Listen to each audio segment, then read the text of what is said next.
Long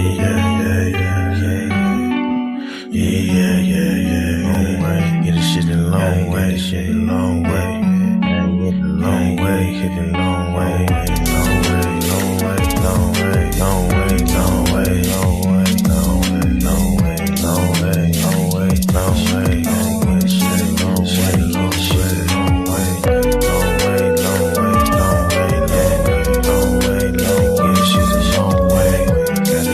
Gotta get the shit a long way, get the shit a long way. Finish rich, yeah. Gotta get the shit the long way. Gotta know what she don't really understand, man. Gotta know what she don't really understand, man. Gotta get a meal, but she don't understand. She be tripping every day, she be tripping every way. But I gotta get the shit the long way. Tryna get money every single way. Tryna get money every single day, yeah. Get money every single way, every day. Every day we gotta get paid, yeah. Every day we gotta get paid, yeah. I'm feeling like we be the new slaves. No, we gotta finish rich. No, we gotta finish rich. Got a new bitch, she don't understand rich. She don't understand, she gotta get rich. She don't understand, sometimes we gotta hit lit. No, we ain't hit lit. Tryna get the long way, yeah. Tryna get the shit the long way, yeah. Coach you tryna wrap up a entree, yeah. Told you the other day that did my palm strong. We gon' shoot the long way, we gon' get the long way, yeah. Yeah, get the shit the long way. My bitch be trippin' back and forth like a palm way. My name is Tari, I ain't playing games, just a little talk. Yesterday she told me that she bout to leave, said fuck it, bitch, we gon' get some money. Said fuck it, bitch, I'm about to get some money. So what I do today, I work to get some money, yeah. Cause we gon' get the shit the long way, we gon' get shit the long way, yeah. Back and forth like the palm way, yeah. Man, I'ma get the shit the long way, get the shit the long way. Just the only way today, because they go with shit's crazy. We gotta wear a mask, we the new slaves, and we be wearing this shit like every day. We be okay, we gon' be okay, they gon' be okay, they gon' be okay for me, yeah. So we gon' get the shit the long way, we gon' get the shit long way, we gon' get the shit the long way, we gon' get the shit the long way, yeah, we get the shit the long way, yeah, cause we gon' be okay, we gon' be okay, yeah, we gon' get the long way, yeah. Hello, welcome. Remove that. Welcome to another edition of Savings Minus Debt. I'm LJ, your host, the founder of SMD. Welcome. Hope you guys can hear me okay. Yep, everything seems to be on. Hope you guys can hear me okay. What's up, Mike? What's up, Aaron, IBE? What's happening? Yeah. Move. All right, that's what I meant to remove. All right, cool. Shout out to Mike for the $5 super chat. Aaron, you be all right. Give me a super chat for that. Appreciate you, Mike. Appreciate you. Anyway, if you're new to the channel, welcome. I'm LJ, and like I said earlier, I'm the founder of SMD, and I'm basically here to share my gift with you. I have a financial gift, and that is the ability to see negative numbers psychologically. Now, if you're new to the channel and you probably never heard it, and I always give this example because the majority of you are homeowners with mortgages. So if this is you, I want you to open up your calculator. I want you to put in your mortgage payment minus your mortgage balance and hit equal, okay? As you're looking at the negative number on your calculator, I just want you to listen to the sound of my voice as you look at the calculator. The reason why you believe you're a homeowner is because you cannot see negative numbers psychologically, okay? You can obviously see them physically because you're looking at the large negative number with your own eyes, right? You're looking at it. The calculator is telling you, hey, this is a large negative number. You can't buy a house. That's how much money you have to buy a house. So when you look at that number, you're like, wait a minute, I can't buy a house with that number. No, you can't. No.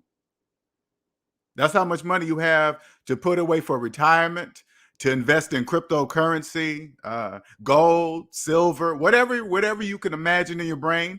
That's how much money you have to do it. Now, if you still don't believe it and you clearly see the negative in them, that's a psychological problem. Psychologic, right? All capitalist economies are psychological. Okay, because debt slaves have no money. You guys have nothing. You guys own nothing. You have no money to buy anything. Even if you had physical dollars in your hand, all you would have to say is the physical money minus your car payment and hit equal. Like, say like you pulled out some money out of your pocket, 50 bucks. I want you to open up the calculator and say $50 minus your car payment and then hit equal. What the calculator showing you, that's how much money you really have in your hand. Now, this is what I call the glitch in the debt matrix. Which one are you going to believe? The money in your hand or the calculator? That's a glitch. Now, I'm gonna give you guys some advice. I'm gonna just give you a hint. The calculator is never wrong, ever. So I'm gonna just, hey, you take it from there. I'm just gonna give you a hint to help you. The calculator's never wrong. So which one do you believe? The money in your hand or the calculator? That's the glitch in the debt matrix. I'm just telling you right now, it's a struggle, right? Because you guys can't see negative numbers. That's a fancy way of saying I trust the calculator. Okay. All right. So anyway, that was me from 18 to age 40. I did everything people do in the debt matrix: get a college educated, get a high, good paying job, nice car, nice house, making six figures. And you saw how you somehow made it. That's why they always throw the six-figure number around. You don't, when you're in the debt matrix, you don't know to stop and ask yourself, why are they throwing out six figures? Because that's what they believe a lot of money is, six figures, for some unknown reason, whatever. Hey, it doesn't matter what debt slaves believe or no, just understand it was six figures. That was me until I reached this point of six figures. And I said, okay, now what? Nothing, because I didn't own anything. I made six figures, good job, nice car, nice house, and I own nothing. Now, I didn't know that. I knew something was wrong once I got there, because from what I understand, a lot of people don't even make six figures. So I guess that's a big deal. I'm telling you now, if you're one of those people that think six figures is going to change your life, no, it starts right now. You got to have the ability to see negative numbers, and then you'll understand. Once I got there, I said, hey, then I figured out I didn't own anything. I came across Dave Ramsey. Dave Ramsey basically says, hey, take the arithmetic that we all learned in elementary school, apply it to your personal finances using these baby steps. Now, he doesn't say those exact same words, but that's just like, that's the lowest level I can dumb it down to you guys so you guys can understand that. You take the arithmetic that we learned in grade school, apply it to your finance using Dave Ramsey's baby steps, and that's what I did. Now it was free. Now remember, I've been in debt all my life because I thought debt was just part of life. That means I had never once owned myself until I got to zero. Once I got to zero, I was like, oh shit, I was a slave. Sure was a slave who owned nothing.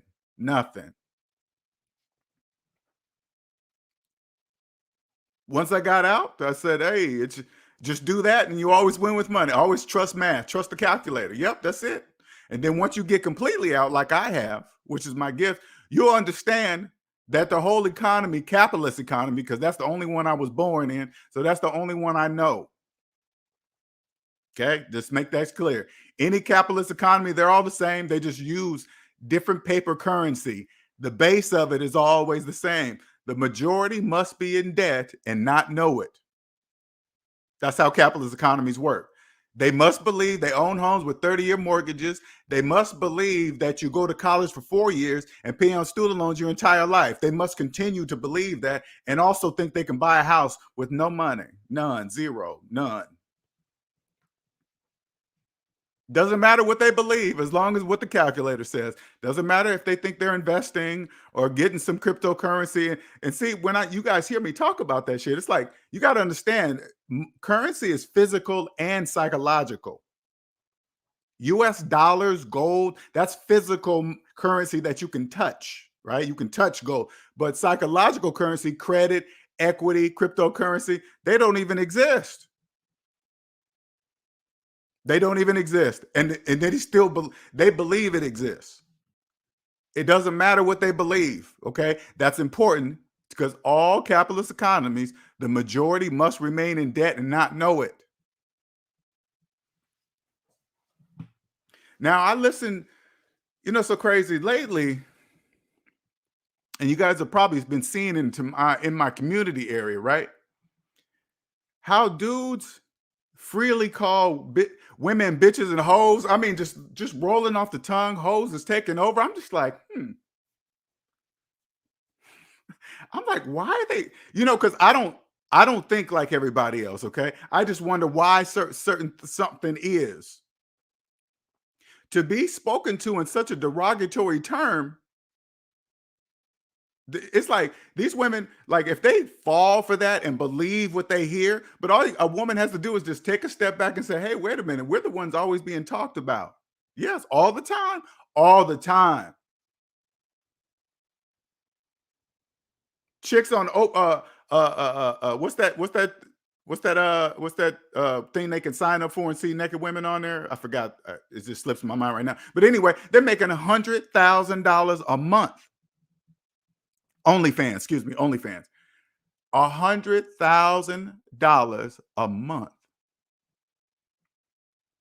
And they're being called derogatory names. And I'm thinking to myself, wait a minute, if she's making $100,000 a month, who are the hoes? The men paying for it. Isn't that obvious? That seems obvious to me. That seems very obvious to me.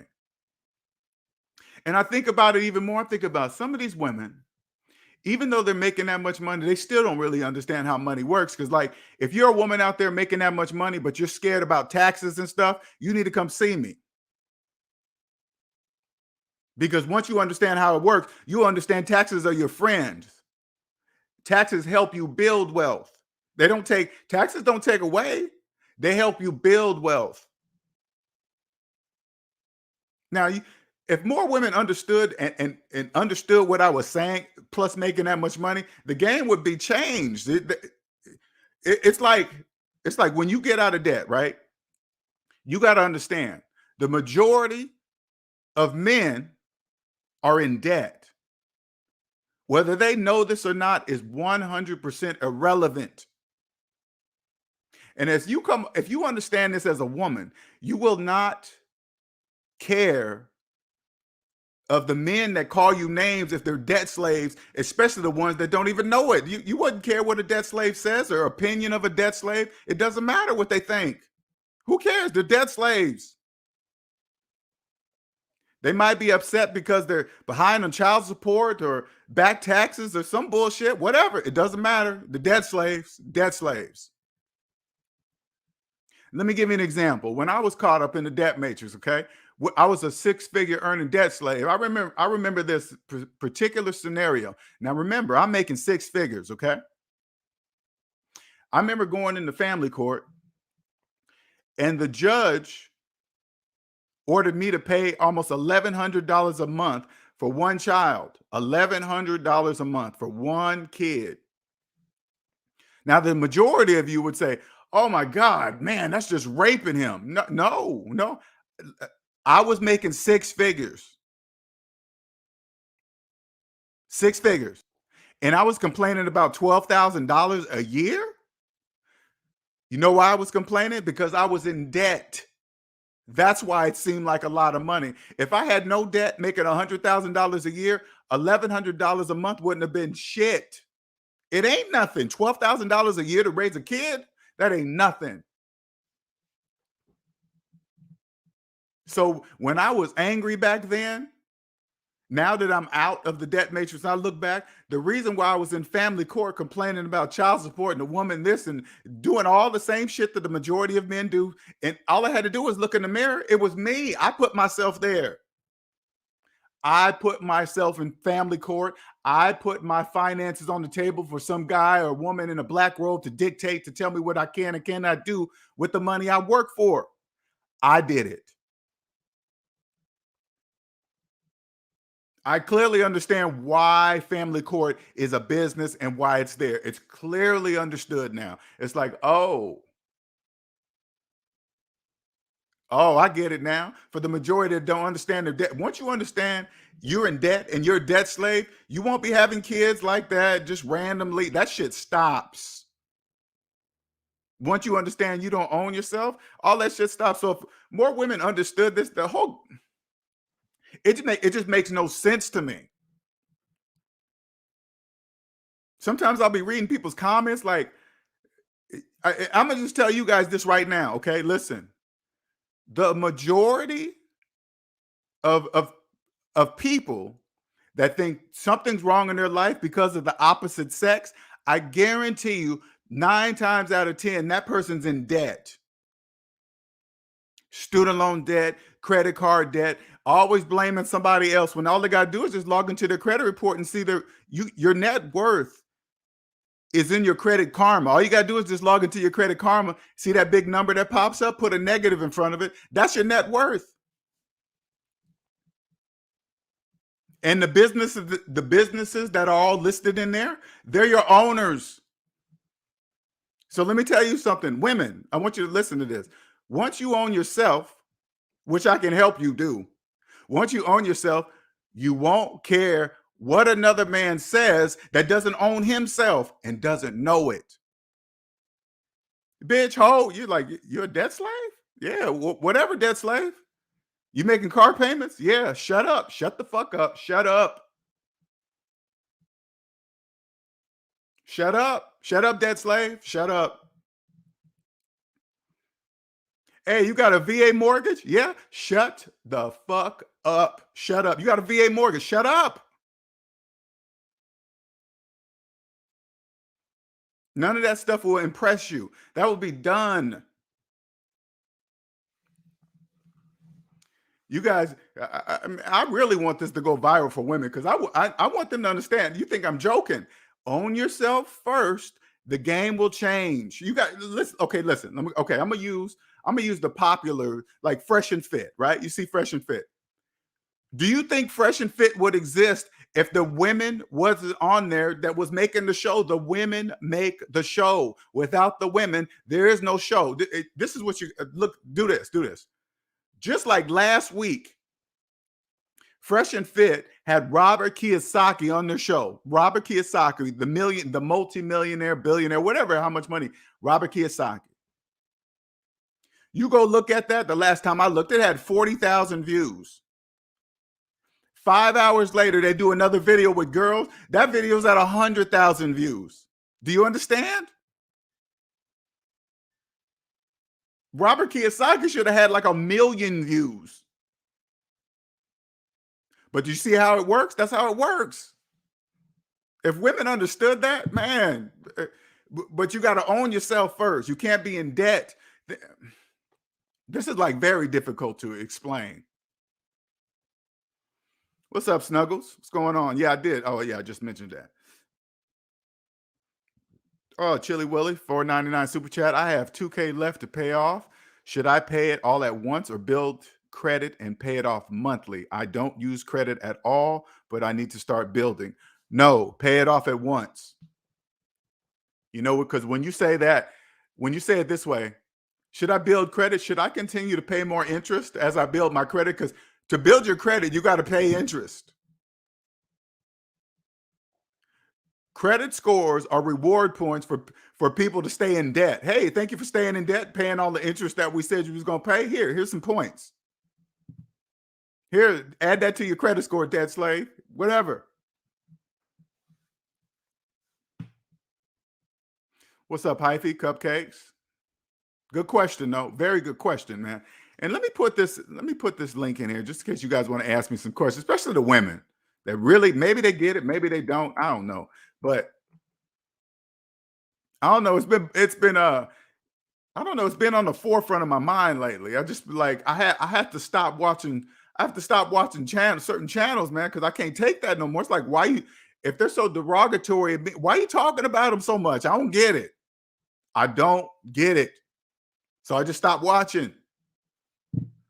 Now, again, I don't care. Listen, I don't want you guys to misunderstand something. I don't care that they do it. I'm just telling my opinion about it. Okay. It doesn't, hey, whatever gets views, subscribers, whatever, man. I don't care. But this is just my view of it from what I see.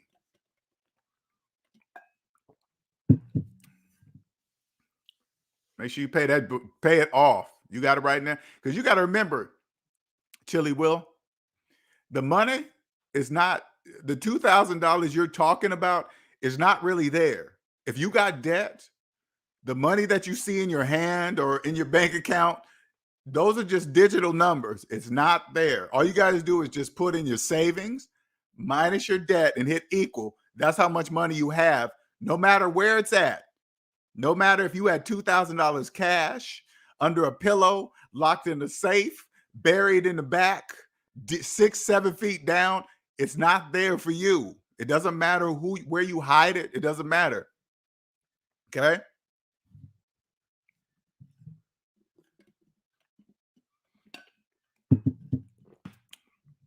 Any questions? Any questions?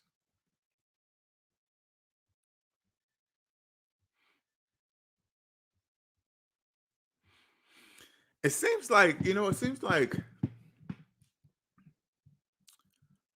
I don't know. To me, it looks like more and more men are becoming more and more angry. It's just like it seems like I'm starting to see more and more angry dudes. It's like, dude, I mean, why? It's like I want to say, okay, wait a minute. I know you focused on the woman, right? I know you focused on her, but what's making you so angry about it? I don't get it. And what it boils down to is always boils down to money. Again, I was just like that, complaining about that, but I'm making 6 figures, complaining about $12,000 a year. Makes no sense. None. Zero. I'm complaining about $12,000 a year. I'm making 6 figures. It was because I was in debt. That's why I was in debt. Snuggle says there are more men that are virgins, and they are women that are virgins. Do you expect them to be happy? All right, let me read that one more time, Snuggles, because I don't really get that. There are more men that are what? Okay, what does virgins have to do with anything? I don't get that part. What do virgins have to do with anything? Do I expect virgins to be happy? I don't get that question. Javon says, I'm tackling debt now and wondering how to do it under 5 years. You come see me. I'll give you the plan. And we can map out exactly how long it's going to take you. Because when I see questions like that, this is the easiest way I can say this, Javon. Okay, so you can say, I'm wondering how to do it under 5 years. This is what I want you to do: add up all your savings and add up all your debt, student loan debt, mortgage debt, collections, debts you don't think you feel like paying, the debts you think are going to drop off in 7 years. All that, add it all up. Then go savings minus debt and hit equal. And then you say to yourself, can I pay off that debt within 5 years? That's what you say to yourself. Add up all your debt and then say, can I pay that off in 5 years? You'll be able to answer that question pretty much right there on the spot. Pretty much. When you come here, I'm going to make it simple. I'm going to make it very simple for you. And you know, so crazy, man. It's like when you step outside the debt matrix, it's a masterpiece.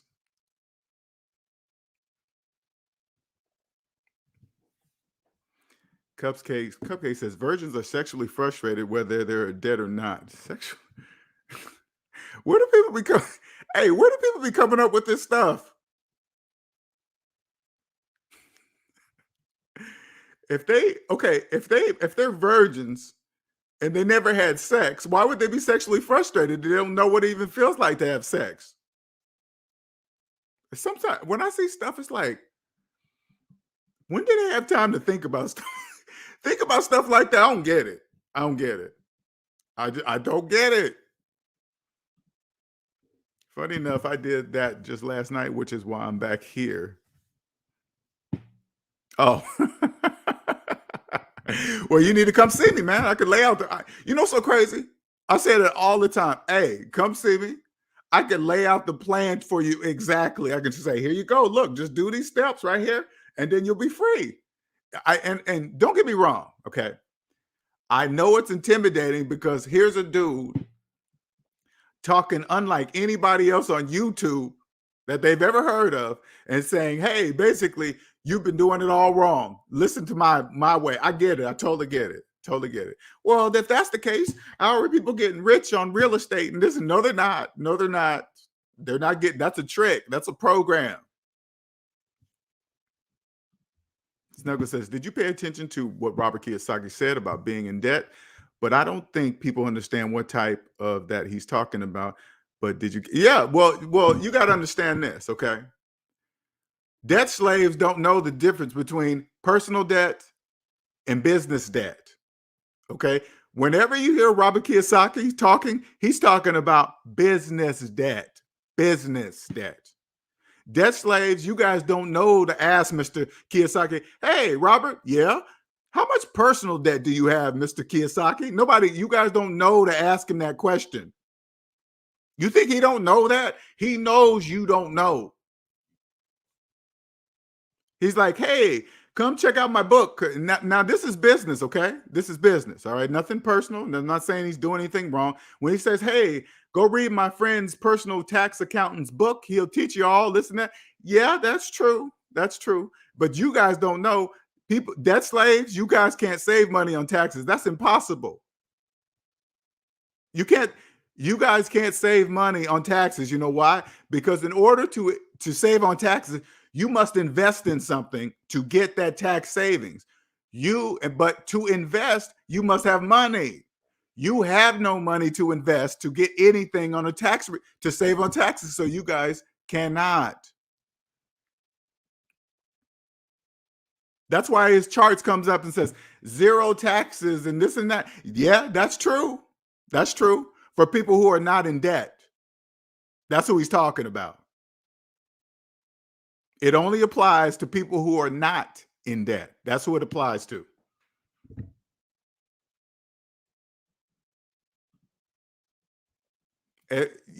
Just like you guys, this is what I want you guys to listen to. When you guys are on a financial channel or somebody talking finances, I want you to pay attention to how they bounce between personal debt and business debt. You got to pay attention to that. If they do it randomly, they're just like you. They don't know the difference.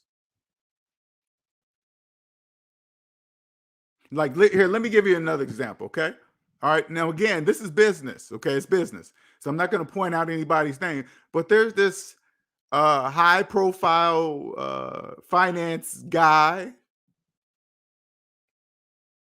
that's suggesting FHA mortgages, business and personally, suggesting FHA. Those are horrible. FHA mortgages are for people with no money and don't know they don't have any money. That's who they're designed for. People that don't understand. Because if you did, you would never in a million years get an FHA mortgage. First of all, you'll know no mortgage. You can't buy a house with a mortgage. You'll know that. That's number one. No mortgage in the world. You cannot buy a house with a mortgage. None, zero. You can't do that. You can finance a house with a mortgage. Yes, you can, but that means it's not yours. It's not yours until you pay back the bank that gave you the money to purchase the house. Why would you believe you could buy a house with a mortgage? You have no money, and then believe the equity in the house is yours of the house that you didn't even have the money to buy. What are you talking about, debt slave? What are you talking about? They always be mixing it. You got to be careful. But it's business. Anybody doing that, selling FHA mortgages, I'm not going over to their channel and say, hey, you're a fraud. No, that's legal. That's legal. That's none of my business. None, zero. But if you ask me, oh, you better not get no FHA mortgages. That's for people that don't know. FHA mortgages are for people that really, really, really don't know you can't buy a house with a mortgage. They really don't know.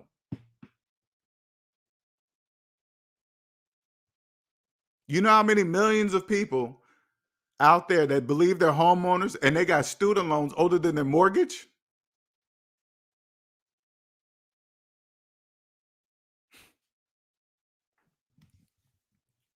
What's up, Gabriel? He said, angry men don't want to listen to the business, Mr. Robert. but they love seeing seeing men belittle women. That is amazing to see. But you know what worries me is that the young men that watch that, they'll believe it. They'll grow up believing that and be angry like the angry men that they learned it from. Never once look it in the mirror and say, maybe I'm the common denominator. Yep, sure is. That you are. It wasn't until I said that, hey man, I'm the common denominator. Hey, stop saying it's all the women. I'm the common denominator of all those women, me. Once I looked in the mirror, that was it. It was like, oh shit, it was me. Yep, so I put myself there. I made myself angry. I did the things I did. Nobody made me do it. I did it. And it was so crazy. All I had to do, I didn't have to listen, I didn't even have to lie to women. I didn't have to be some pimp player, all this stuff and say, and have all these tricks and all I had to do was just tell the women the truth. Hey, check this out. If you and I are together, we hang out and we have sex, I'm not only going to be with you, I'm going to be with other people. That's what I would say. If you're looking for a committed relationship, don't get with me because I'm never going to be committed because I don't want to be committed. That's what I would say. I wouldn't have to hide my phone. I wouldn't have to lie. I wouldn't have to trick or load my computer, change my password. I catch her looking at my phone. I'm like, what you doing? What are you looking at my phone for? Don't do that again, or we're going to stop seeing each other. You know I told you that from the beginning. That's what I would say. I could be me. I could just be me. I don't have to lie. I wouldn't have to lie. If I knew this knowledge back then when I was a younger man, I would have saved myself so much time and money. You guys don't even understand. In Thanksgiving, I talked to my cousin and she told me she was $230,000 in student loan debt while making $45,000 a year.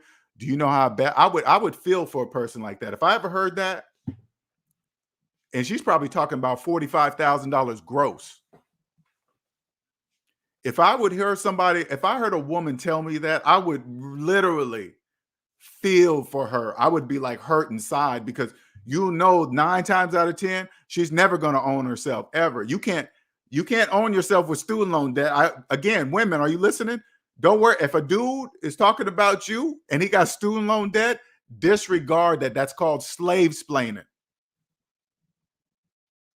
It really goes for man and woman. I just see the women you guys seem like you guys getting the brunt of it. I don't know if you guys are believing it. I don't know if it really bothers you to hear them people. When you hear dudes talk like that, I don't know. Okay. But all I do know is once you find out if they're debt slaves talking like that, it won't mean anything. I only hear debt slaves when I need to hear them. Because you guys are going to understand it. Knowing that this economy is psychological, I understand that this economy could not work without them.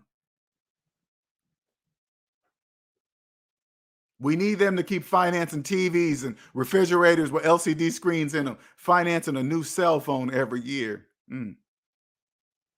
That's needed. What's up, branding woman? Snuggle says they did not get their anger from the man. They got the anger from their mothers. They grew up in a fatherless household.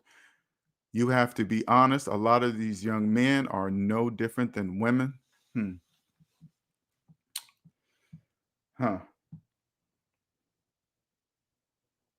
This is what I say to that. I grew up, my dad was not in my life growing up, okay? Now, I could have easily adapted to the program. Oh, this is how a man grows up. This is what happens when a man is just growing up by a woman and the father's not in the house. And if you believe wherever you're hearing this information from, if you decide to believe that, that's what you decide to believe.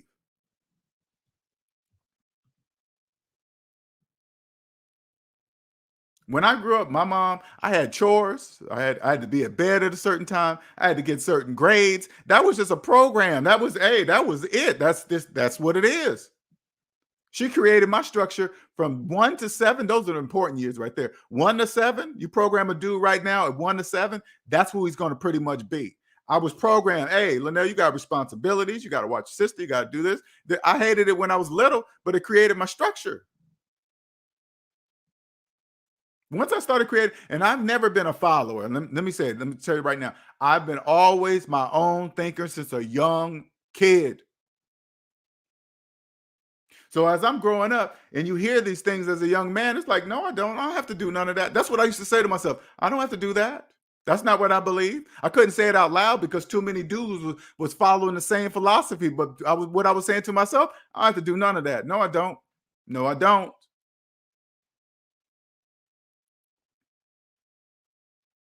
You know, when you really think about it, you think about you go even deeper, especially the young men. When you take advice from dudes like this, you got to ask yourself, why am I listening to another man's advice what I should do with my own dick? Why am I listening to a man outside of me tell me what to do with my own dick? That doesn't even make any fucking sense. It makes no sense.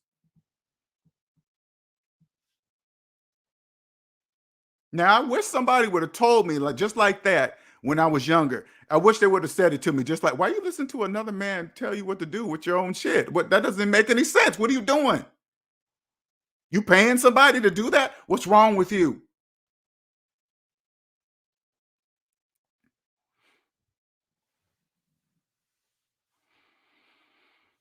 I don't know. That program, man, I tell you, man, if you follow TV and you follow all the people, you have no idea how hurt the people are around you. And you don't know what's going on in their life. They're only giving you their answers from their perspective. How do you know?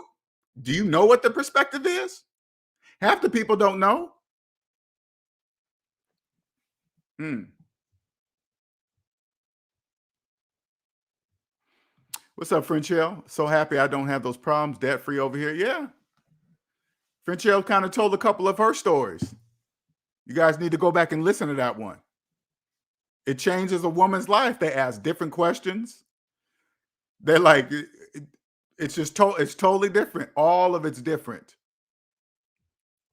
Gabriel says it ruined my whole night with the family and I care about it. That's crazy. That you can't do nothing but feel sorry for people that owe a couple $100,000 in student loan debt and they make $40,000 a year.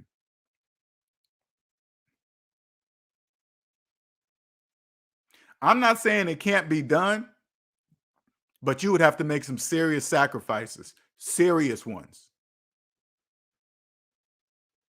Serious ones. Like when Christmas comes up, you got to ignore it. Sorry, Christmas. Are you buying anybody any gifts? Nope, I have no money. That's what you're gonna have to say. If you ever want to reach this level right here, where I'm at, if you ever want to get here to own yourself, that's the sacrifices you're gonna have to say. I'm not buying anything. I'm not buying anybody anything for Christmas. Why not? I have no money. That's what you're gonna say. It's the truth. Will they be offended and hurt? It doesn't. Hey, whatever. Don't matter how they feel about it. Don't matter. What's up, Sal's? Randy Woman says, facts, LJ. These dudes think having a father in the home is the only way the kids can have a healthy mind, live, and that's all. Let me tell you guys something. That's all a program. That is a program. The same thing again. Same thing when dudes call women bitches and hoes. I just want to go. Your mama's a woman, right? What about your sister? Your aunties? Yeah, right. Who are you? They're bitches and hoes too. Your mama's a hoe. It's like, okay, how are you gonna rationalize? How are you gonna rationalize that? It makes no sense. And here's another one. This is one. She's for the streets. I'm like, didn't you fuck as many women as she's fucked as men? Why? But she's for the streets? It don't make no sense.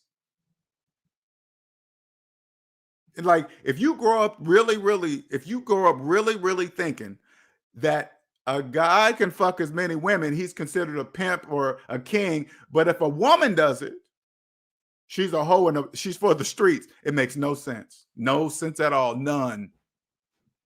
If you believe that's just the world I don't live in that world. You can choose not to live in that world. I want you guys to understand something. You guys can choose not to live in it. Step one, you must own yourself. Once you own yourself, you are no longer part of the average. So anytime you hear something on Google, the average car payment, the average relationship, the average divorce rate, understand that they're not talking about you. They're talking about debt slaves. Because once you own yourself, you're not a debt slave, which that means you are no longer part of the average. That's them. So when you hear the average car payment, they're talking about them, not you.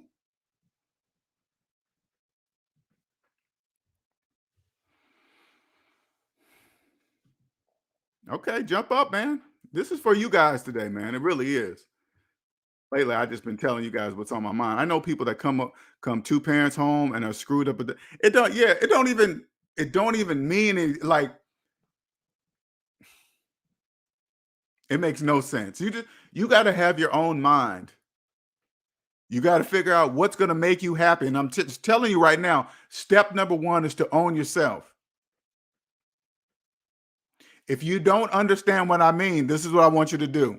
I want you to log into your online credit report, go inside the credit report and take a look at all the businesses, because some of you guys got pages in your credit report, pages.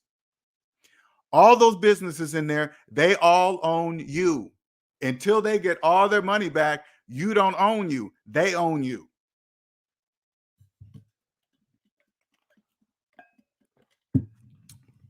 Rainy Woman says, you guys are just broken and listen to other broke men, trauma, blood.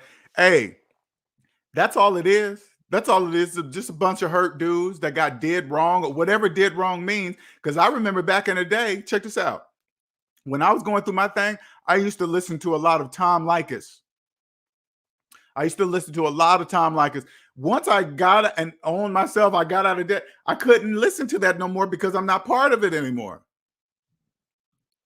What's up, Javon? What's going on? Can you hear me? You there? Hello, Javon. Wait, hello? Yeah, now I can hear you. What's going on? Wait, hold on. You can hear me? Yeah, I can hear you. I can't hear you. Hold on.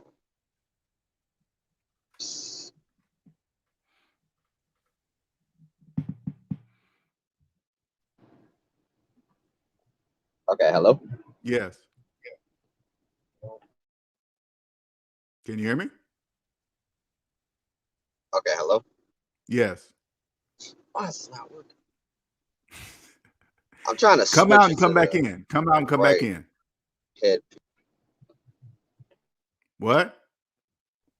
All right, I'm gonna kick him. I like heard you briefly. Hold on. Could you say something, LJ? Yes. Test.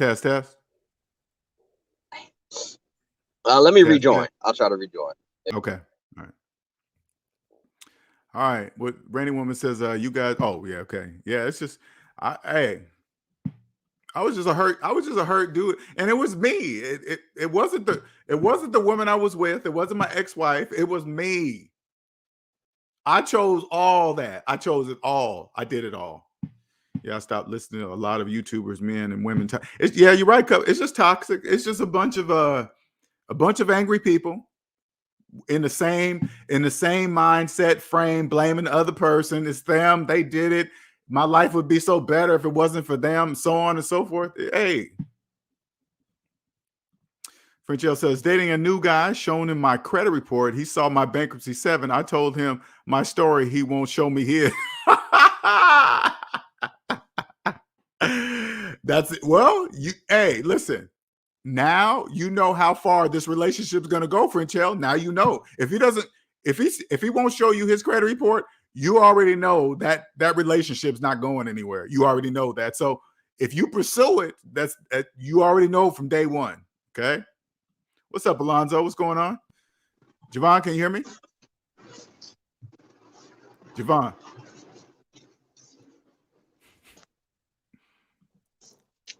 Hello. I don't know what makes this so different. Hey, can you hear me? Okay, I can hear Hello. you now. Can you hear me? I can hear All you. right, we finally got to work. Hey. All right. Okay, cool. All right. What's going on, Yeah. man? Hey, how's it going, LJ? It's going So good. It's going good. good. Glad to hear it. No, it's been a minute since I last was here. I think last time I was here, I forget his exact name. Was it Zeke? He was telling his story about how he quit his job on the spot Yes, and then was looking. Did he ever correct. come back and tell the story? Yeah, he went back. He went. So he did He ask for went higher back, and pay. they gave him nothing. What? They gave him nothing? Nothing. Wow. And he went back. Wow. Mm-hmm. Man. Okay.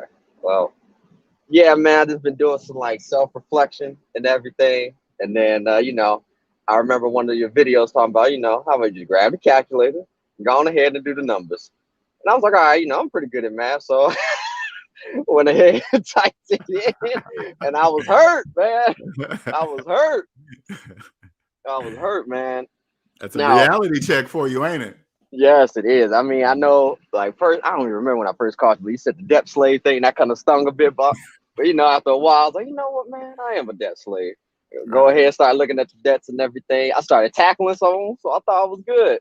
Then, like I said, I finally sat down, was like, okay, how much of this debt do I really have? And got the Right. whole calculator, dusted it off, and yeah, it said, see, Yeah. so that hurt, man. So yeah, just of late, I just been trying to think about what I want to do for the next year in terms of trying to tackle it. I want to tackle my student loan. It's not too much. It's under 50,000, and the freeze happened, so it didn't get What's any the freeze? larger. What's the freeze got to do with it? Oh, I'm saying like it didn't grow since the freeze. My student debt. Mm. So it's still pretty So you didn't pay manageable. it. So you didn't pay it when it was Right. frozen. Mm. Right. Okay. All right. And I didn't have it on automatic, which I probably should have. So yeah, I punched myself for What, that. in a machine or in your brain? In a computer or in your brain? In the computer. Okay. All right. Yeah, I should have put it in the computer, that way I didn't even have to think twice about it, because memory phase and I completely forgot. I used to tell myself, oh yeah, I'll get to it. I'll remember every month. Nope. Mm-hmm. So now I've been more practical and pragmatic about trying to tackle these debts and everything. So yeah. You know what I hear when you say stuff like what you're saying? Which part? Your whole thing, your whole story. Oh, my whole thing? Okay, what do you hear? You don't know you're a debt slave. Because I said that I should have put it on automatic. Yeah, you forgot. Hey, I should have did this. I would have remembered that. Oh yeah. Yeah, I'm just pointing out something. Now, I'm not saying anything negative to you. I'm saying something outside the debt matrix, right? Oh yeah, 100%. The way you're sounding like you don't really understand that you're a debt slave. Because if you knew you were literally a debt slave, you would never forget anything. You would have been saw me a long time ago. I would have saved you a whole bunch of time, laid it out on a map. But until you understand that, you kind of like, I didn't pay anything while it was frozen, because that frozen means nothing. That's the time you're supposed to pay the heaviest. Exactly. Yep. Right? That's true. But and I just want you to recognize something. It's not saying anything bad to you. I just want you to recognize something. When you don't really understand what that means, because what you're really saying is that I don't mind being a debt slave a little bit longer. I just don't really, they didn't add anything to it, so I don't mind being. That's what you're really saying, right? But you don't know that you're saying it. I get it, and that's what I came to that conclusion recently. And like when I actually sat down and went through finances, I realized, like, I forgot it was I was listening to your stuff, and then I was listening to the AD stuff too, and how he talks about business and whatnot. Anton Daniels. Oh, I didn't want to name drop. I don't care. I don't mind. I don't care about that. I don't care about that. Yeah, so I was listening to his stuff too, and you both are on it about when it comes to debt and money, and that's when I was like, you know what, I need to be more practical. I need to be set a schedule. Need to get the mindset right so that I can go ahead. I'm gonna tell you something real quick. I want to make sure that's clear. Anton and I are not the same. Nowhere near the same when it comes to money. Okay. All right. I accept that. And it's a very big difference. Okay. You got to remember, put it this way, Javon. Okay. All right. I made a live about I showed my personal credit report. You on, did. on a I live. did see that when you Go recommended it. I ask did. Anton. Go ask him. Say, hey man, I was over here at SMD. He showed me. He said it wasn't a big deal to show me your personal credit report. Can you do the same? See what he says. You know what? When you said that, right? Mm-hmm. I don't know if you remember when I had commented it, but I said, you know what? I'm gonna try it out. Mm-hmm. And I went to one of his lives, right? Before I could even ask, he had said that, you know, in a marriage, the benefit of it is that you have two names. And he had talked about how there was a mistake in the past and whatnot. And he said he wasn't going to give free money. So basically, something happened. There's debt under his name, but he refuses to pay it despite everything. Whatever. And now I remember. Let me tell you something, Javon. All debt slaves have excuses.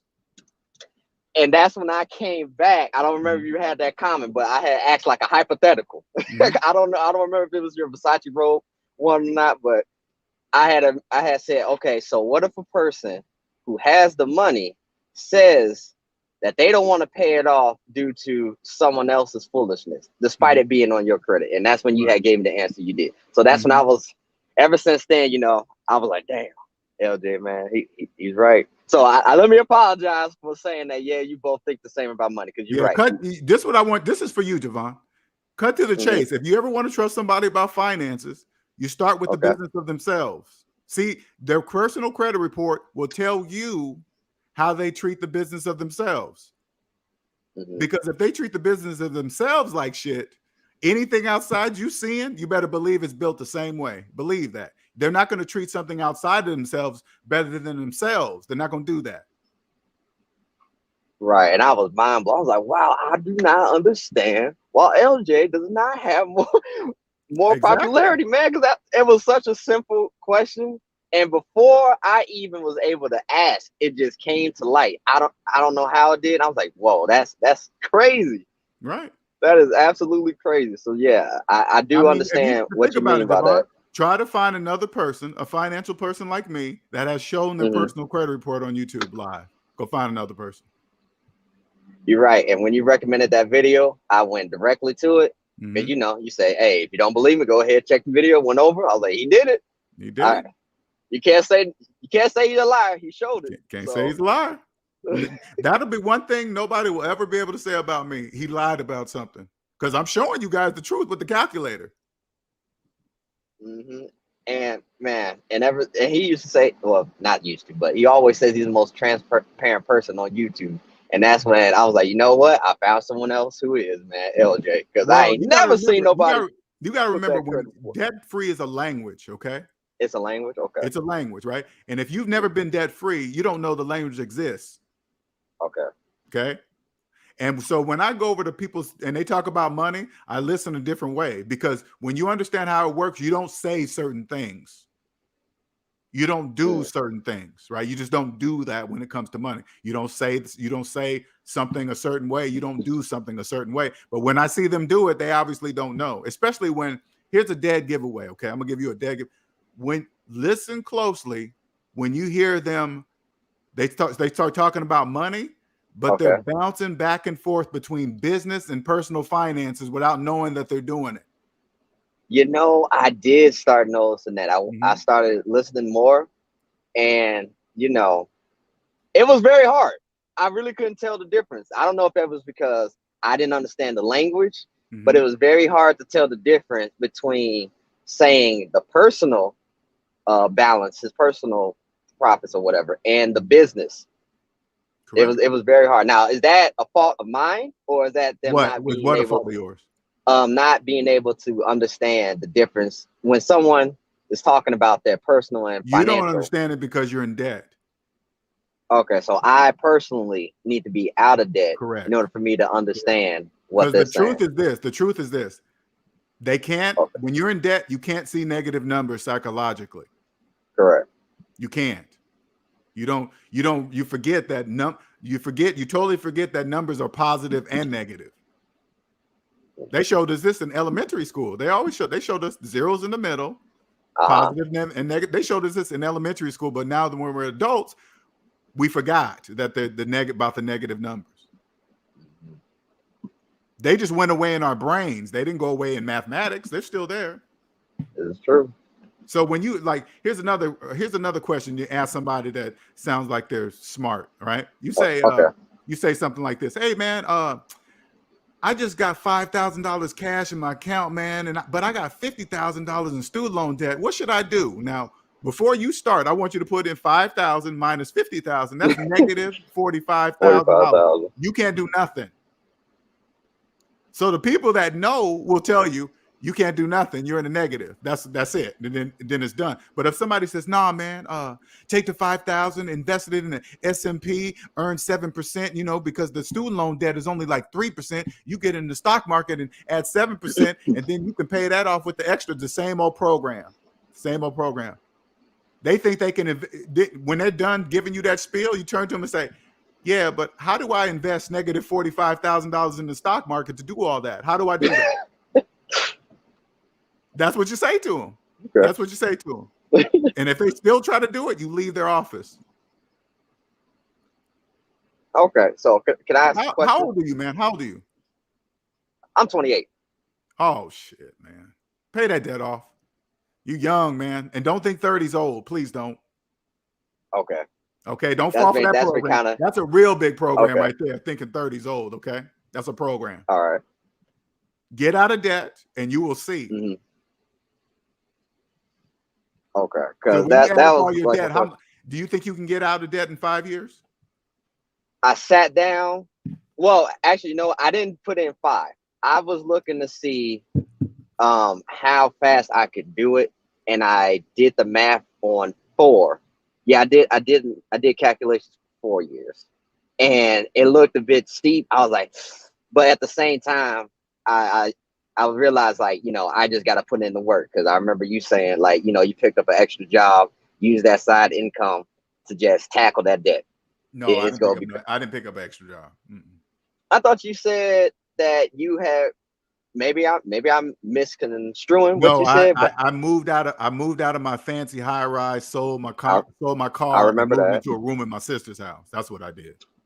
Oh, mm-hmm. Okay. I thought you said that you had picked up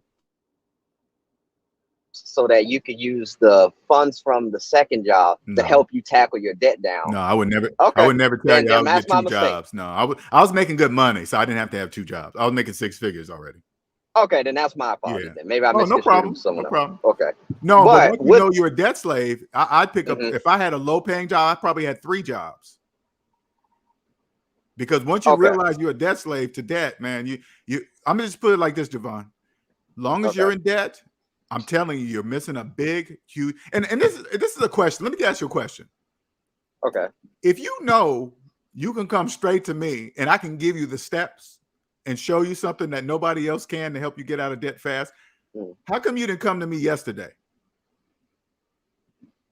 Keeping it a buck, I was busy, but that's no real excuse. That's no real excuse. No, and this is an honest question, because I'm curious to see how somebody's mind thinks when I tell them this information, and I tell them that I have the plan and the exact route to do it, and then they still hesitate. That's what I'm just curious. That's all. Okay.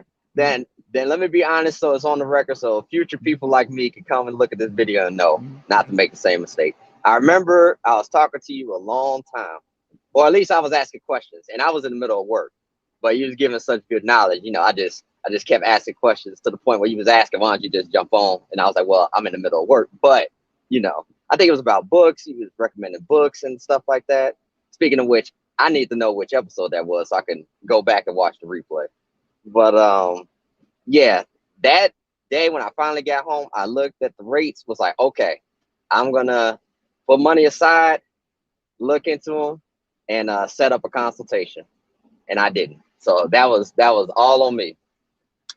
That was all on me. So now I'm back here, realizing, I could have had this tackled a while ago. And just so everyone knows, you have reasonable rates, because I remember you said you should give me now, because if you don't give me now, the rates go higher, because people don't know just yet. So just let you know, everyone, please go ahead and do it. I'm gonna try to set one up within.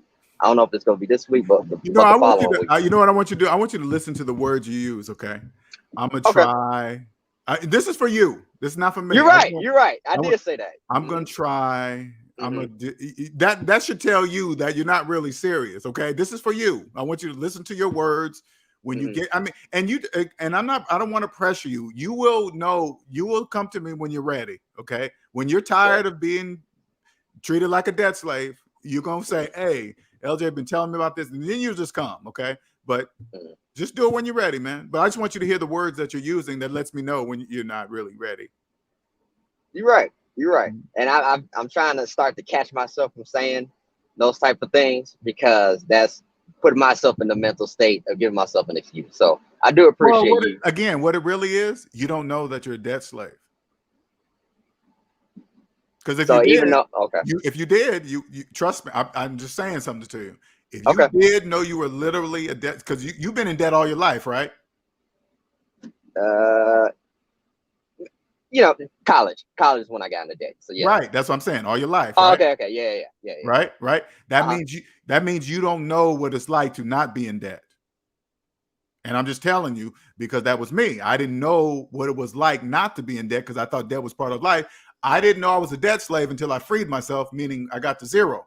And then that's when I realized I was a debt slave. And I'm saying to you, had I known what I know today, what I feel today, what I can do today, I would have did that ASAP. Nothing would have stopped me. I would have been like 3-4 jobs, Uber, Lyft. I don't care, man. I'm going to be a debt slave. LJ knows the answer. Hey, LJ, I don't care what you pay. I don't care what it costs, LJ. Give me the roadmap. You're right. That's it. And you're not even 30 yet? Oh, man, I'm going to just put it this way, Javon. If I had this knowledge at 28, I would have been a financial killer. Man, nobody would have been able to. Nobody would have been able to mess with me. Nobody. I'm giving you examples, Jovan. I'm telling you, nobody else has posted their credit report live on the YouTube but me. I'm showing you this. I'm showing you. And then you got to think to yourself, well, why is that?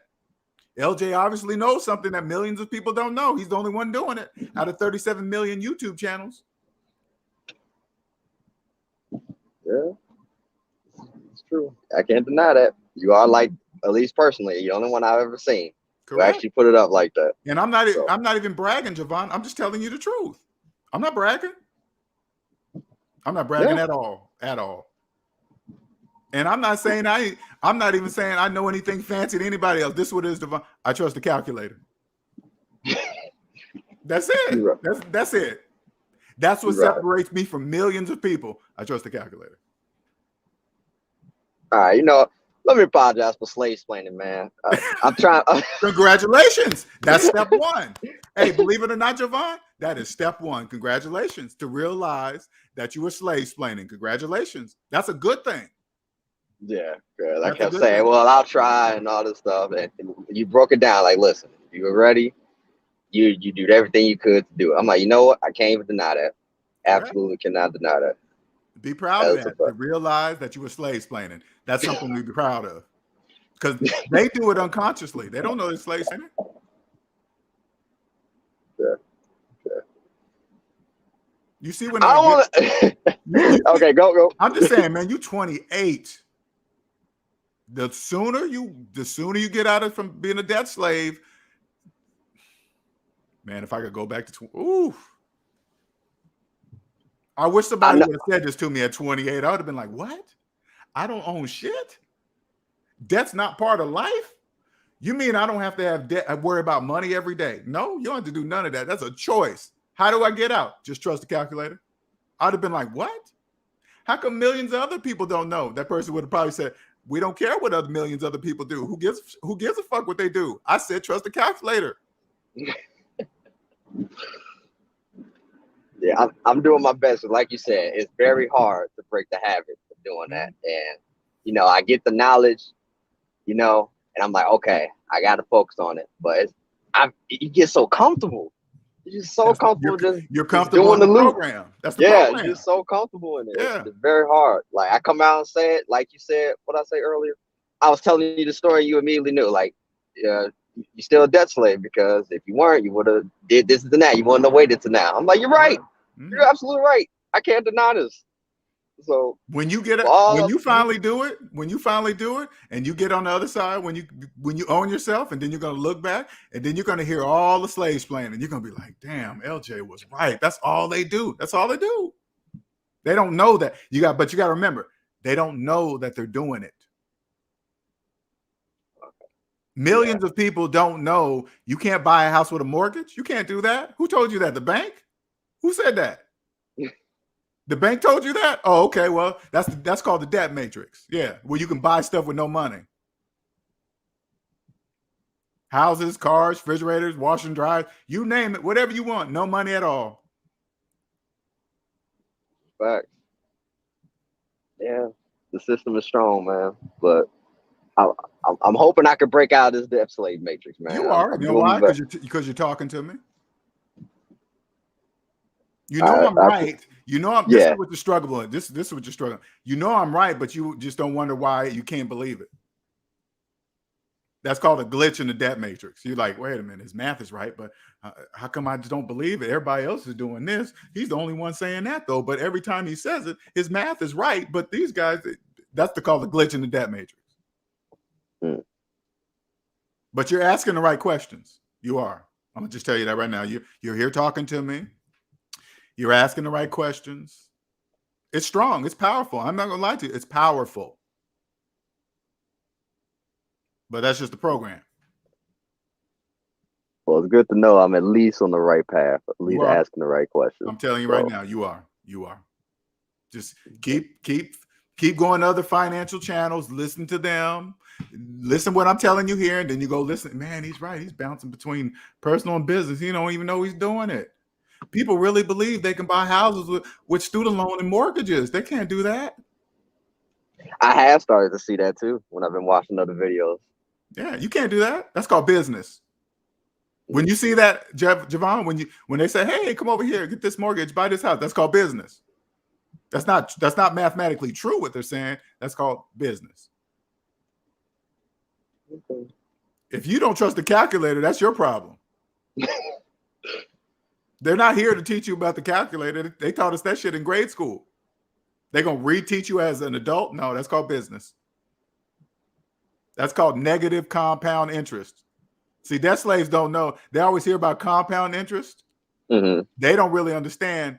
When you hear compound interest on Google or channel, they're talking about positive compound interest. Debt slaves earn negative compound interest. When you pay interest, that's called negative compound interest because it's compounding negatively for you because you're paying it. All right. So can I ask a question as a debt slave? Okay. So as a debt slave, right? Yes. I want to do better for myself, right? I've been looking at the state of everything and that I need to tackle this debt. So I want to get a better job, potentially pick up a second one and just put in the work to try to get this debt off of me as best and as fast as possible. Mm-hmm.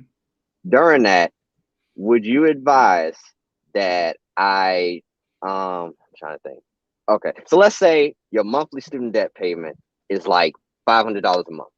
Would you suggest that you try to pay above that every month on the road to trying to kill off your student debt? Or should I save up a lump sum and then drop it like every 3 to 4 months? Is your student loan debt your only debt? Unfortunately, no. No. So you have no extra money to do extra of anything. Okay. Okay. So you can't, like you said, should I pay extra on the student loan debt? You can't because you have the money. There's a certain order. In order for you to pay off your debt, it must be done in a certain order. Okay. So with the order, right? I've heard the whole snowball effect of paying off your debt. Yes. Right. I forget exactly how to order it. Is it that you tackle the biggest one, going to the smallest to the largest? Smallest to largest, yes. Mm-hmm. Okay. All right. So I will definitely. But there's another thing in there that I help my clients with. It's called phantom income. Okay. Okay. And what that means is that I teach them how to get the same services that they use for a quarter of the price. Oh. Okay. Okay. So that means that's called phantom income. If you paid less, say like your phone bill was $100 a month, right? Your cell phone bill. And I got Okay. it down to $45 a month for the same service. Now you have an extra $55 to go towards your debt because you're not paying it in the phone bill. But Got you it. don't notice the difference because you still got all the same services, but for half the price. That's called phantom income. Okay. Okay. I think I'm somewhat doing not to that degree, but I am cutting off different subscriptions that have been lingering and I haven't been using. So I have been trying to cut off useless spending and try to keep more money into my account so that I can throw it towards the debt. So I This is kind what of I get want a you to do too. This is what I want you to do. Every time you go in the bathroom and look in the mirror, I want you to say, "Hi, Jovan the debt slave." Every time I'd you see rather yourself in the do. mirror. Okay. What's up, Jovan the debt slave? Good night, Jovan the debt slave. Good morning. Good afternoon, Jovan the debt slave. Until you get tired of saying that. You're gonna be tired of saying debt slave. It's gonna change your whole view. It's going to change your Okay. whole view. You'll come up with a plan or you come see me quicker or something. Well, one day you're going to get tired of calling yourself a debt slave. You're going to be like, I'm tired of this, man. And I'm not even 30 yet and I'm a debt slave.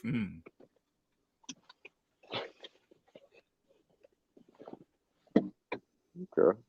I'm trying to think. Is there any other question I had that was lingering in terms of debt? Because I know that, you do personal one-on-one, so I don't want to, abuse this time I got with you. So I'm No, that's trying to cool. This think. is this is the purpose. And I'm glad you asking these type of questions because I need other people to be encouraged to let them know it's okay. This is why I'm here, you know? Okay. Mhm. All right then. Let's see. Okay. So, right. First, would you recommend me as a debt slave to get a second job to put in around maybe 50, 60 hours work week? Yes, because it would get you out of debt the fastest. The Okay. quicker the quicker you get out of debt, you will become free. Hmm. And once you get to zero, I'm just telling you something because you've never been out of debt. Once you get to zero, your life is going to change forever because you're going to own yourself. And Okay. you're going to turn Okay. around and know millions of people don't own themselves, and don't even know it. Okay. So Okay? with that, right, would you advise me while doing the 60 hours work week to work on like maybe like some like a online business, like an e-business? Or would you Um, just say stay focused on trying to get that debt and then Stay use focused, getting out of debt. Don't the put it stay this way. focused? Once you put it, okay, I'll put it this way. I want you to put your full focus on getting out of debt. Okay. Hmm. Because Yes. once you get out of debt and then feel what it feels like to own yourself, then you're going to know exactly what you're going to do for your business Okay. because debt won't be in the way of obscuring your vision of whatever you want this to be. Your main focus won't be about money. Hey man, I heard that business is good because it makes this amount of money. No, you're going to do what makes you happy, and your job is to figure out how to turn that into a business, because if you do that, you never work another day in your life. I mean, look how many videos I make, right? You see all these, you Uh-huh. see how many videos? Nobody pays me for these videos. I do these. I just because I love what I do. Yeah. And Because you I was that'll come to you too. all right. But I need Because you to focus on being free first. all right. Okay. Because you gotta remember, people that don't own themselves, they look like they own a business on paper, but the business owns them. Because they can't own a business if they don't even own the business of themselves. You understand? Yeah, I get So it. it looks like that. Like you see somebody, that they might have some money or a successful career. This all you gotta do is say, "Hey man, you still got student loan debt." If they say yes, everything you see is a mathematical illusion. Hmm. That person don't even own themselves. They got student loan debt. So that means everything you see they don't own because they can't.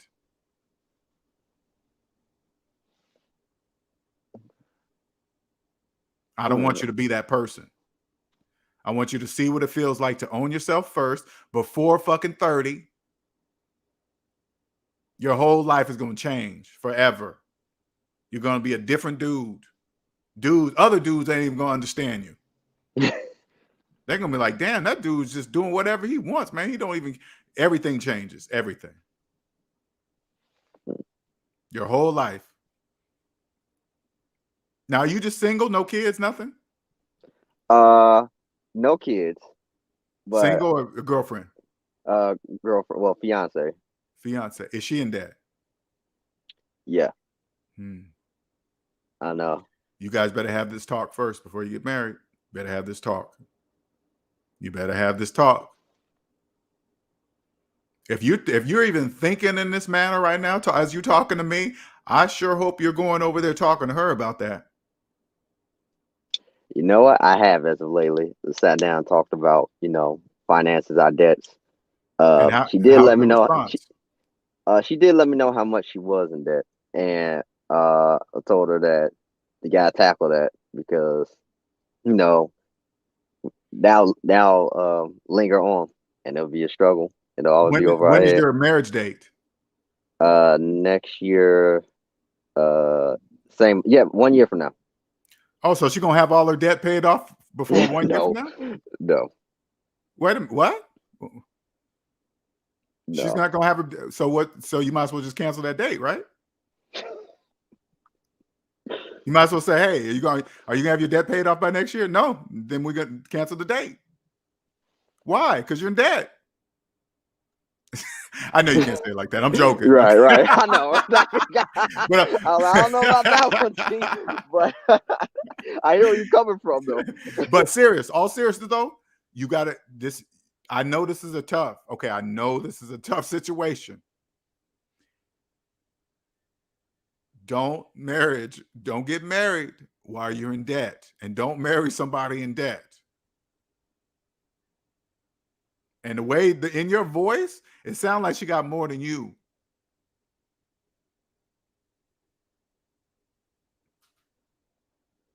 Am I right? I can't hear you if you're talking. Javon, you there? Oh, wait, can you hear me? Yeah, I can. Now I can. Okay.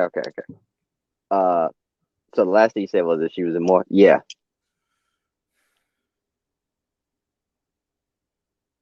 Yeah, you better tackle that. Can you hear me? Okay. Yeah. Can you hear me? I know this is a tough situation. How long you guys been seeing each other? 5 years. Oof. Yeah, you better have that talk first before you get married. Because it does. Usually people get together and they go deeper in debt. What's that? Usually when people get together and get married, they usually go deeper in debt. Okay. Because they say, oh, we got combined income. We can get a bigger house, nicer car. And then they go deeper in debt. Facts. That's true. I can hear it in your voice, man. I know. I've been very pragmatic. It is tough. It is. It's tough. I bet you've never seen her credit report either, have you? I can't recall seeing it, but that means no. Then yeah.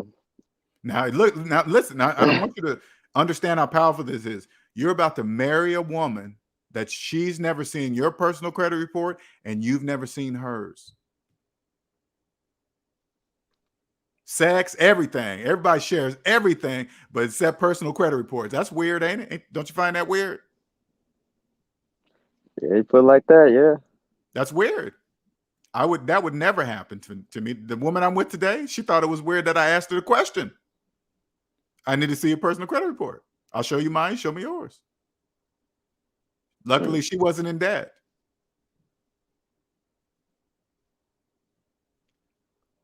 Yeah.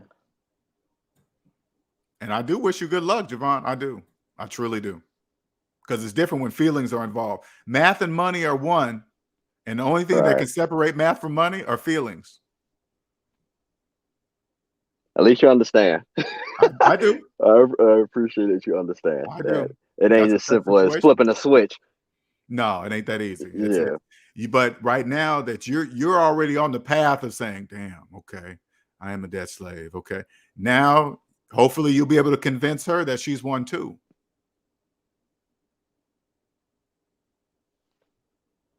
Yeah, I don't have to have a conversation. I think for the most part she does because I do talk to her about her debt and Mhm. tackling debt, which is why I've been getting more on my own debt because I'm like, I can't be talking if I'm not myself. Correct. Right. Right. I look like a huge hypocrite. So, You know what I would do? I would let her not make it look like you're telling her to do it, but just kind of tell her what you're doing, I was thinking of doing that. right? Just like, like, yeah, when she asked what I'm doing, they're like, oh, I'm just paying off some more of student debt. I was thinking of going that route Yeah, that's a because, good route to go. That's a good. yeah, Yeah, guess what, baby? I double my student loan payments. I want to get that out of here fast. Just kind of talk like that. mm, yeah. So, yeah, I do appreciate that you can see and you talking with me this long. So I do appreciate that, This LJ. is you see this. This is the gift that I can see. Once you own yourself, it'll be yours, Javon. Same thing. It'll be yours. You'll be able to see everything I'm saying and everything. You won't think it's a big deal. You'll know. Okay, But step cool. one, if you ever want this vision, step one, you have to own yourself first. That's step one. Facts. All right, I'm gonna go ahead and let the other guests come in, but I do appreciate your time and Oh, no, talking with no, me. no, no, no, no, Oh, she don't wants to go. talk to you. Okay. No, no, no, no, don't go. You hold on. First of all, good evening, LJ and everyone. Hello, hello. Hello. I've been multitasking, so I may have missed a few things, but if I'm not mistaken, what I caught here with Javon is 28. Um, been around listening to you for quite some time. Truly understanding that he is a debt slave, consciously now being a conscious debt slave, right? And in a relationship, considering marriage, or are you already engaged? Already engaged. Okay, so first of all, thank you, LJ, for allowing me space. I appreciate you so much. Javon, um, I'm going to be gently frank with you, okay? Okay. So you've been together for about 5 years. You're already engaged, have Mm-hmm. not seen each other's credit reports. You know she is in debt as well as yourself, Hmm. and yet you are aware and she's not so aware, right? Finances. Finances is a more talked about topic, an ongoing topic in relationships and marriage, more than the word love and more than the word commitment. Finances has broken up many a marriage. I don't know the statistics. I'm not going to pretend to, okay? But I can tell you this from what I have seen with my own eyes. I have seen finances destroy marriages before cheating ever has. True. Okay? And marriages is not anything to be taken lightly. Okay? Not at all. There is no rush because if I'm not mistaken, I also heard that you don't have any children, correct? No. Okay. So time is on your side to get your financial situation together. Time is on your side. I agree with LJ 100%. As a woman, I'm telling you this. I agree with LJ 100% that you should make your finances, owning yourself, a priority over getting married. And there will be no other time like the time you have right now for you to be able to focus on that. Once you get married, you have to. It's not an option, not fairly and not justly, to not consider your wife and what you do with your finances. But as a single man, you have total control. And your voice is the end all be all. Without having children, you don't have to consider what you have to do to make sure the children get what they need, right? Because children is an ongoing responsibility. If you love your children, right? It does your provision and your care and your guidance and responsibility does not stop when they turn 18.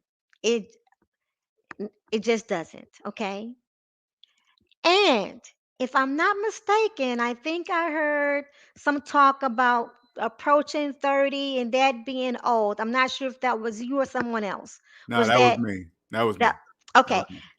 Not being 30, not being old. Yeah, 30 is definitely not Definitely being not old. old, not by a long shot.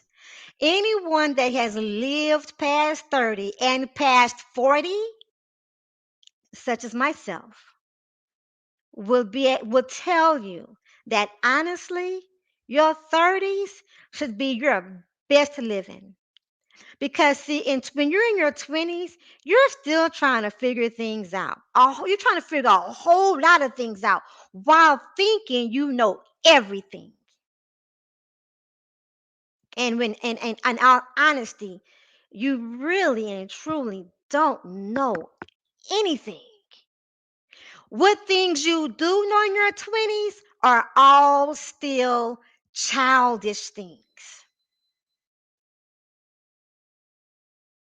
I don't care who you are. I don't care where you come from. I don't care what your background is. That goes all across the board. That misses no one.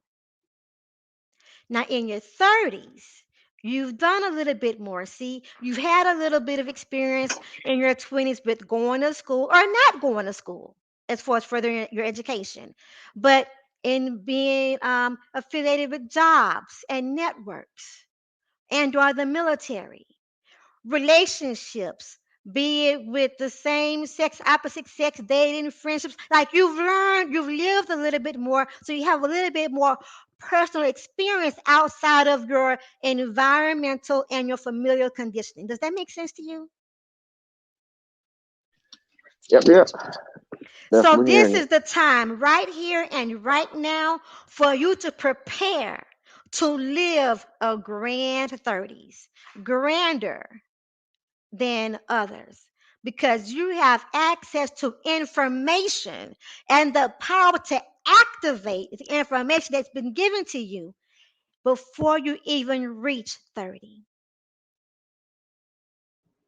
Well, you know, it's easier when you do it by yourself. All right. He's got a whole nother person that he's been involved with. It's very different because luckily I got to do it. I wasn't with nobody when I started my journey. So uh it was very different when somebody else is involved. And I always say this too. I always say this: if somebody finds SMD and they're in a relationship and one of them wakes up and the other one, because hopefully my hope is that they can do it together. Honestly, I hope Javon can talk to his woman and then it's like, hey, you're right, we will be much better. Because trust me, when you're in a relationship with two debt-free people, the relationship is totally different. You don't discuss money, it never comes up. But if he can get her, that's great. I really cross my fingers and hope that works like that. Mm-hmm. But if it doesn't, and Javon wakes up, the relationship is over. It's done. I'm gonna Mm-hmm. just tell you that right now. It's over. Yeah, yeah. And but I'm very hopeful, just like LJ. If Okay. you guys have been together this long, surely, even in your 20s, there's been some things that you've already weathered. I mean, going through some of the silliest and most foolish time of your life is in your 20s. I mean, that's when you're the probably, you're the least learned about anything in your 20s as an adult. So you should be able to have the conversation and be able to work with each other. But you want to begin to be comfortable and being as the man. You want to begin to be comfortable in being assertive in these kind of conversations right now. Anyway, this is you being the lead right now anyway. So lead comfortably.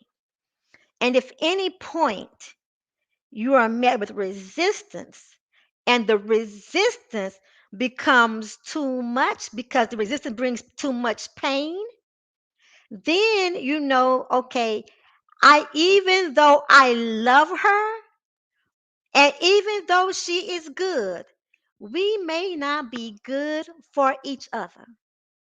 And it's better to find out in these stages before a contract and children are already involved.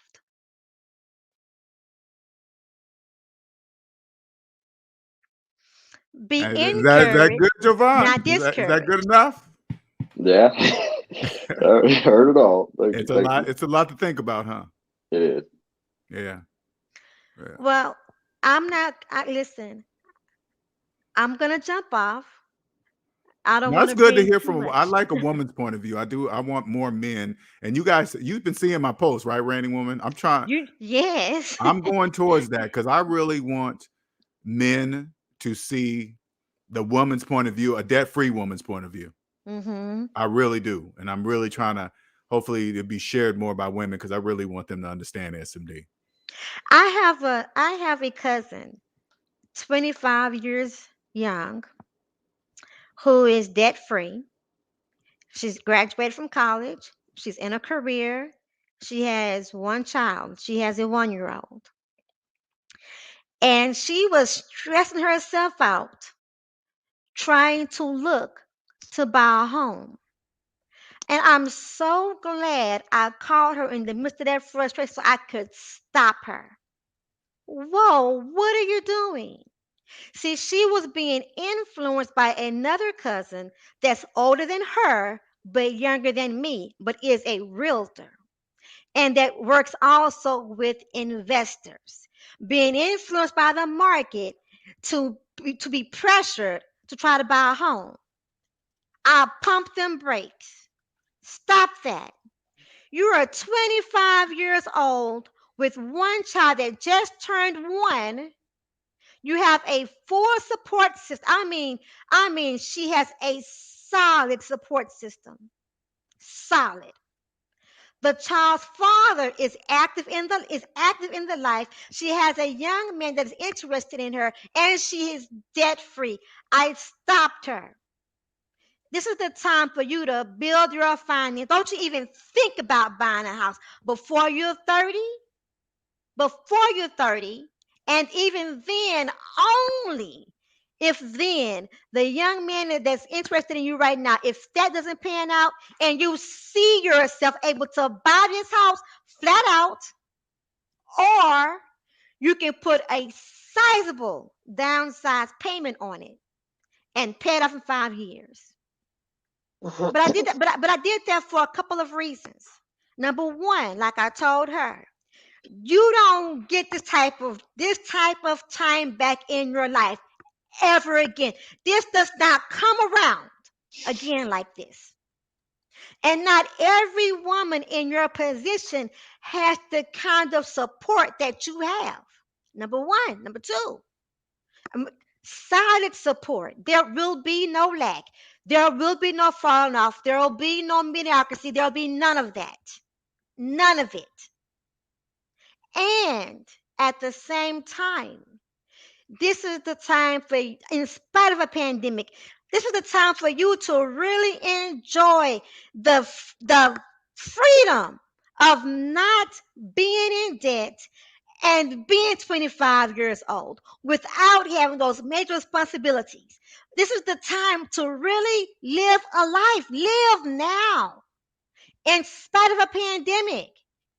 And also, I don't want her as a woman to have so much going on that she falls into a mindset and a programming that a man cannot do anything for her because she has it everything together. Now, my beneficiary is a 24-year-old male with about $15,000 in debt with no children. I'm coaching him to get rid of this 15,000, save up a minimum of 10,000 in the next 5 years max. Max. And that is the bare requirement. The base of what it should have in his account. After that, at all times, the bare minimum. That is the expectation at all times, no matter what. And we don't even think about taking anybody serious until we get these things in order. Period. All right, I'm gonna drop the let me mic give and I'm out of Omanike a here. chance to jump up here. No problem, reigning woman. I'm gonna give Omanike a chance to jump up here too. Yes, hello everyone. How you doing? All right, what's going on, Hey, Omanike? Monica. Hey, rainy woman. How are you? And hi, Javon. Look, I just want to say, y'all, as you guys know, at least the SMD members know that I am now finally debt free. And it's all because of LJ and the SMD family. If it wasn't for them, I wouldn't be where I am now. I mean, I've been on this journey since 2014, but it's because of the SMD family. They made me see that the house that I was in was holding me back. Well, I was holding myself back by holding on to this house because it is an illusion. I want to let you guys know it is an illusion to feel that you have to live this American dream. All right. You damn well have to be sleeping to be dreaming it. All right. This dream that you have to have a house. That means, let's get something straight. Having a house means that you own it. You do not have a mortgage. I had a mortgage on that thing. The house was having me. You understand? I got into some issues with the house.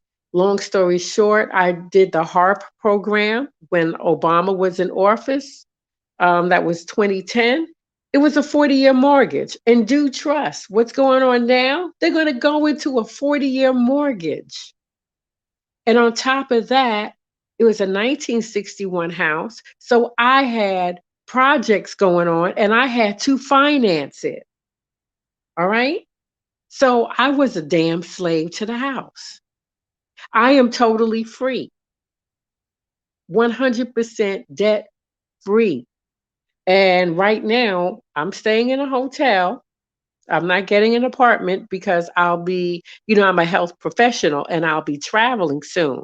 So why get an apartment? So anyway, I just came in from eating and this beautiful, tall African man, he's, I don't know if he's American or whatever. He looked at me and you know what he said to me about an hour ago? He said, quote, "You look peaceful," unquote. And all I could do was smile and say, Wow. "Thank you." Wow. Exactly. And I was like, damn, I gotta tell you guys this. Yes, it's I like, keep telling people that's an energy that other people feel and see. I and it keep ain't telling no people that. yo, you haven't lied. Right. You haven't lied. And let me tell you something. I had to learn, and I'm a vet, so I went to the VA because I wanted to speak to someone about adjusting to becoming debt free. right? So I spoke with a psychologist, and she told me, number one, I have to forgive myself. In other words, forgive myself for not having the knowledge back then that I allowed me to get into debt in the first place. Because we can't go back in time. All we can do is go forward. That's number one. Number two, when you are in debt, it will affect you psychologically and as well as your body. I was stress eating, y'all. All right. And that took me into a diabetic state because I was trying to deal with the stress of the house, trying to become debt free. And now, I'm eating better. I'm walking every day. I'm going to the park. I use the facilities at the gym. I'm exercising just about every day. I'm loving it. How has it changed you just as a woman? I mean, just from a woman's perspective, how is it? Well, for me, number one, I guess also because of my age, I'm 52. I stopped giving a damn what people think. That's number one. But now that I'm totally debt free, I really don't give a damn what people think.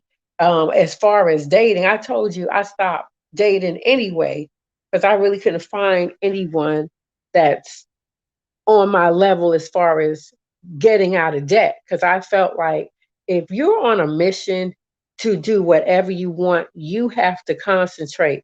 And it's very rare, whether male or female, to find someone to push you and say, go, do that, unless they are already there. Okay. I'm just keeping it real because a lot of people will low key be jealous of you or want to hold you back if they're not already where you are, where you want to be. Okay. So That is now I'm true. debt. That's true. Yeah, I'm keeping it real, real. So now that I am debt free, I'm not even thinking of entertaining anyone seriously unless they're debt free. Period. If they're not debt free, don't even look at me. That's how I feel. That Yeah. is true. I want people, especially when I want them to really understand you mean what you say when you say that. You know what I'm saying? Oh Don't yeah. even look at me. It's a waste of And and time. and not only that, you just pick up just from a few conversation, even online, you pick up that they're in debt. You don't even have to ask them. Let me tell y'all something. Check this out. All right. By trade, I'm a medical technologist, right? So on Facebook, I'm in this traveling lab page or group. And there's this guy, he's easy on the eyes and all that stuff. He's attracted to me. You know what this man asked me? He asked me about being my travel buddy. I don't even know him. And I said, why you want a travel buddy? He said, because to help him with the hotel. Can you believe that? So let me explain to y'all what I mean. See, when you're a travel like nurse or I don't know. travel, I can't. Is he really saying that, or is that code for something else? I don't know. no, no. What he's saying is, okay, when you're going for 13 weeks, you got to stay somewhere other than your house. So you're staying in a hotel. Now you're already going to get paid the taxable and the non-tax. The non-tax is for the hotel. So you telling me you need someone to help you go half on a hotel? That means, bitch, you in debt. You a That's true. slave. That is And guess true. what? I found out he's 64. Bro, you can't talk to me. You're in debt. That's You 64. got for real. No, Mhm. he can't even look at me. No, no. So this is what I'm talking about. Where when you are free, you pick up from conversations from people where they are. Okay. So That is I was true. like, That is so true. They yeah, tell you so exactly where they are. You're right. yeah. So I could Mhm. clearly see because I thought he was around my age or whatever, or at least 59. I'm like, yo, this man's 64 years old. He's been a lab tech for over 30 years. And he doesn't even know me. He want to go half on a hotel. Are you kidding me? I don't even know you. You can't pay your own hotel? What? That don't make sense. Mind you, Nope. we get paid weekly. So that means just the non-taxable part is going to be like $1,000. So you can't take that money, what you make weekly, and put towards your hotel. That means you have a whole shitload of debt. Mm. And You well, have maybe to, too, on the same time, too, Omanika, I'm like, I'm just the alien. Is he trying to run games? So he's like, hey, man, I'm been gone 13 weeks. How about we just buddy up and save on some money? So trying to run some game. run game. Yeah, run game, trying to get close to you while on the trip. Well, naturally, of course, he want to have sex. Of Right, course. exactly. That's what I'm I mean, saying. I understand that. No, he's a slave. He can't know, honey. It's called a dildo. I'll give me a damn dildo, No. man. What I'm Sure. saying is that maybe he's just saying that so he could get close to you on the trip. I'm saying, hey, will you help me and pay half or something? I don't know. Maybe he's trying to run some game. Who knows? But he Look, sounded like he was slave explaining too at the same time. he is. Right. He is. Right. I can tell from the conversation he's bitter. He doesn't like, being a lab tech. And I'm saying, well, then Oh I'm yeah. saying to myself, leave the field. Why are you in this field? He's in debt. Yeah, you're right. He is in debt. Yeah. Because he made a point about, he said something about like as if he didn't prepare. Because I'm telling y'all could be like the CIA. Just sit back and read what they wrote, and you will see. You're like, oh shit, this man in debt. Y'all don't want that. I'm trying to tell you. That is so true. You're right about that, Omanika. You're right. You could just sit back and listen. They'll tell you their whole life and don't even know it. And then the thing is, when it's on Facebook, they writing it. So you see it. So it's not like you hear it, but you reading it, y'all. It's like the ultimate detective. You're the CIA, the FBI, Oh. all in one. And you're like dead slave written all over them. You don't care how good they look. You don't care about none of that. You want someone on your level or be by your damn self. This Oh. thing that some of these people talk about, oh, you gonna die alone. Guess what? We all gonna die alone. Yes. Yes, we I are. don't care who you married to, whatever. You gonna die Gonna die alone alone. Sure is. any damn way. But you don't want to be linked with anyone, whether you married or just with them, and they nagging you, or they're in debt, or they're lying about their debt, or being debt free. Well, you got to remember when they talk like that too, Omanika, when they talk like, oh, you're going to die alone, that we know what that says to me? That means you're not living right now. When you're in debt, you ain't living. You're just surviving. When you get out of debt, you're living. Yep. Period. That's how it works. And then you don't mind being alone when you're free. Because if you're linked with somebody who's in debt, you're in chains too. Yes, exactly. You sure are. You're in debt too. I just got through eating at a restaurant by myself, enjoying my meal. I loved it. I used to love that too. I loved it too. I ain't gonna lie. I loved it. Ain't nothing like eating alone. It's nice. You can order when you want to. You get there at the restaurant. You have to wait on nobody. It's enjoyable. People don't really understand how enjoyable it is. Well, I was doing that even before I got out of debt. Now I'm doing it out of debt, and it's wonderful. I'm loving this. No, I'm glad you're saying this because I really want people to understand how much of a gift it is, especially as, like I said, especially as a woman. I just think if more women understood what SMD, it just could change the game. It's like, it's just the weirdest because I'm hearing more and more channels just talk derogatory about women and hoes and bitches she for the streets. And I'm just like, when you're a debt-free woman, you don't even hear that bullshit anymore. You know what I'm saying? It's an illusion and it's all bullshit. Right. And it's psychological and it's games. Yeah. Number one, I don't know if because I saw you wrote something in the community tab about that. This is how I see it. A lot of these men are angry. All right. Yes. They're angry because number one, a lot of them, their fathers were in their life to teach them about women, to teach them about manhood. Okay, that's number one. Number two, they even hate their mothers. They hate their aunts. Yes, they do. I'm They not. hate their. I don't know because I never hated any of my family like that, so I don't know what that's like. So I I'm not mean, saying it think don't about exist. it. If a man always calling a woman a bitch, a hoe, Right. and they know they came from a woman, Right. they have to low key That makes sense. You're right. hate That a makes total sense. woman. They You're hate right. mothers for whatever reason. Maybe they felt like the mother helped them That's a good. I like that the way you put that. with their father. I Yeah, like the way you put that. That makes total sense. Yeah. they have some issues. Mm-hmm. But when you are empowered by being out of debt and you see, okay, they looking good, they're in the suit, they talking about this perfume, that perfume. But okay, how'd you get that perfume? Was it business debt? Did you get it on a business account? Or did Mm-hmm. you just threw it on a regular credit card? How did you get it? Right. You know? Mm-hmm. So what does that mean? And let's be real, the person that's saying all this stuff, he has issues. Right.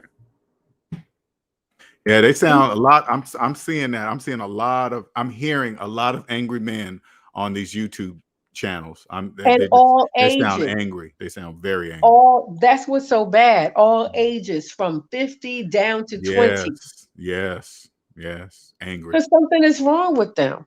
Because now, tell you the truth, I'm not even thinking about men. I'm thinking about me. Right, right, right. So that's where I want everyone to be, especially women. Think about you, where you want to go and what you want to do, where you want to travel to. Because do trust when you get to this point, especially when you're our age, LJ, because Mm-hmm. I'm 52, you're not going to be waiting on people to travel and do this and do that. You're not going to do it. Mm-hmm.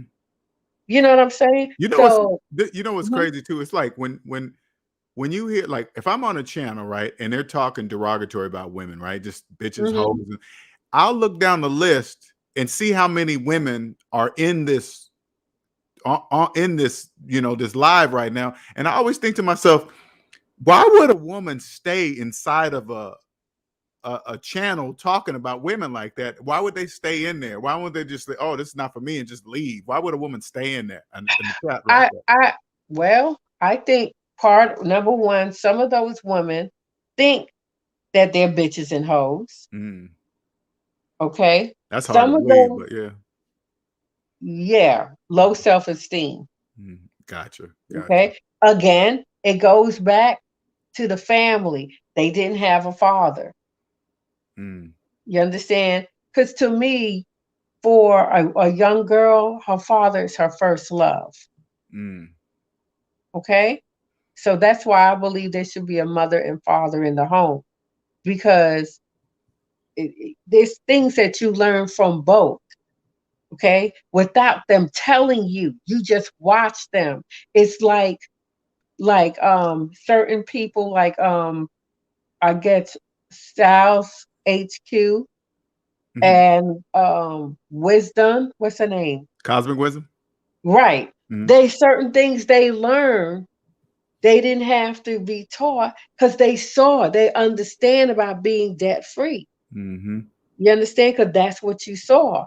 And I think with Sal's, he saw the opposite. I think he said that his mom was in debt or whatever. So he know, okay, this is what not to do. right, right. So that's why, it's the same way with having both parents in the home. There's certain things that you learn. And when one is missing, there's going to be that lack and that imbalance. And people will get angry, and angry people attract other angry people. But you know what I imagine? I imagine how a kid would turn out with two awake parents that understand how it really works, like what SMD teaches. Can you imagine? And that's probably taught mostly in the white families, believe it or Exactly, not. the Jewish Two and the Jews. parents that Yep. understand how money works and Yes. say, you never finance cars, you don't finance things that go down in value. You invest with real money, not credit, and equity is not yours if you don't own that. I mean, just teach this from age 1. Can you imagine the advantage those kids will have out there Well, in the real world? maybe further down the road, you need to think of, putting out something for children, Hmm. or your girlfriend. Maybe by then she'll be your wife. Think about that. You could take that and go and teach that in the schools for real. Because unlike Dave Ramsey, he had the religion in it. You removing that. You've already removed that in your program. Right. So you could implement that in the schools, in homeschooling, all that But stuff. you know, I thought about that though. I thought about this too, and you got to think of the bigger picture too, Omanique. Now that you're Hmm. free, right? They don't teach this in public schools because that would disrupt our economy, Exactly. Oh yes, right? that I do So know. they probably wouldn't allow me to come into public schools because that's what the program is there, right? But on a private level, on self, I agree. If I created my own classes that they could Hmm. come to, right?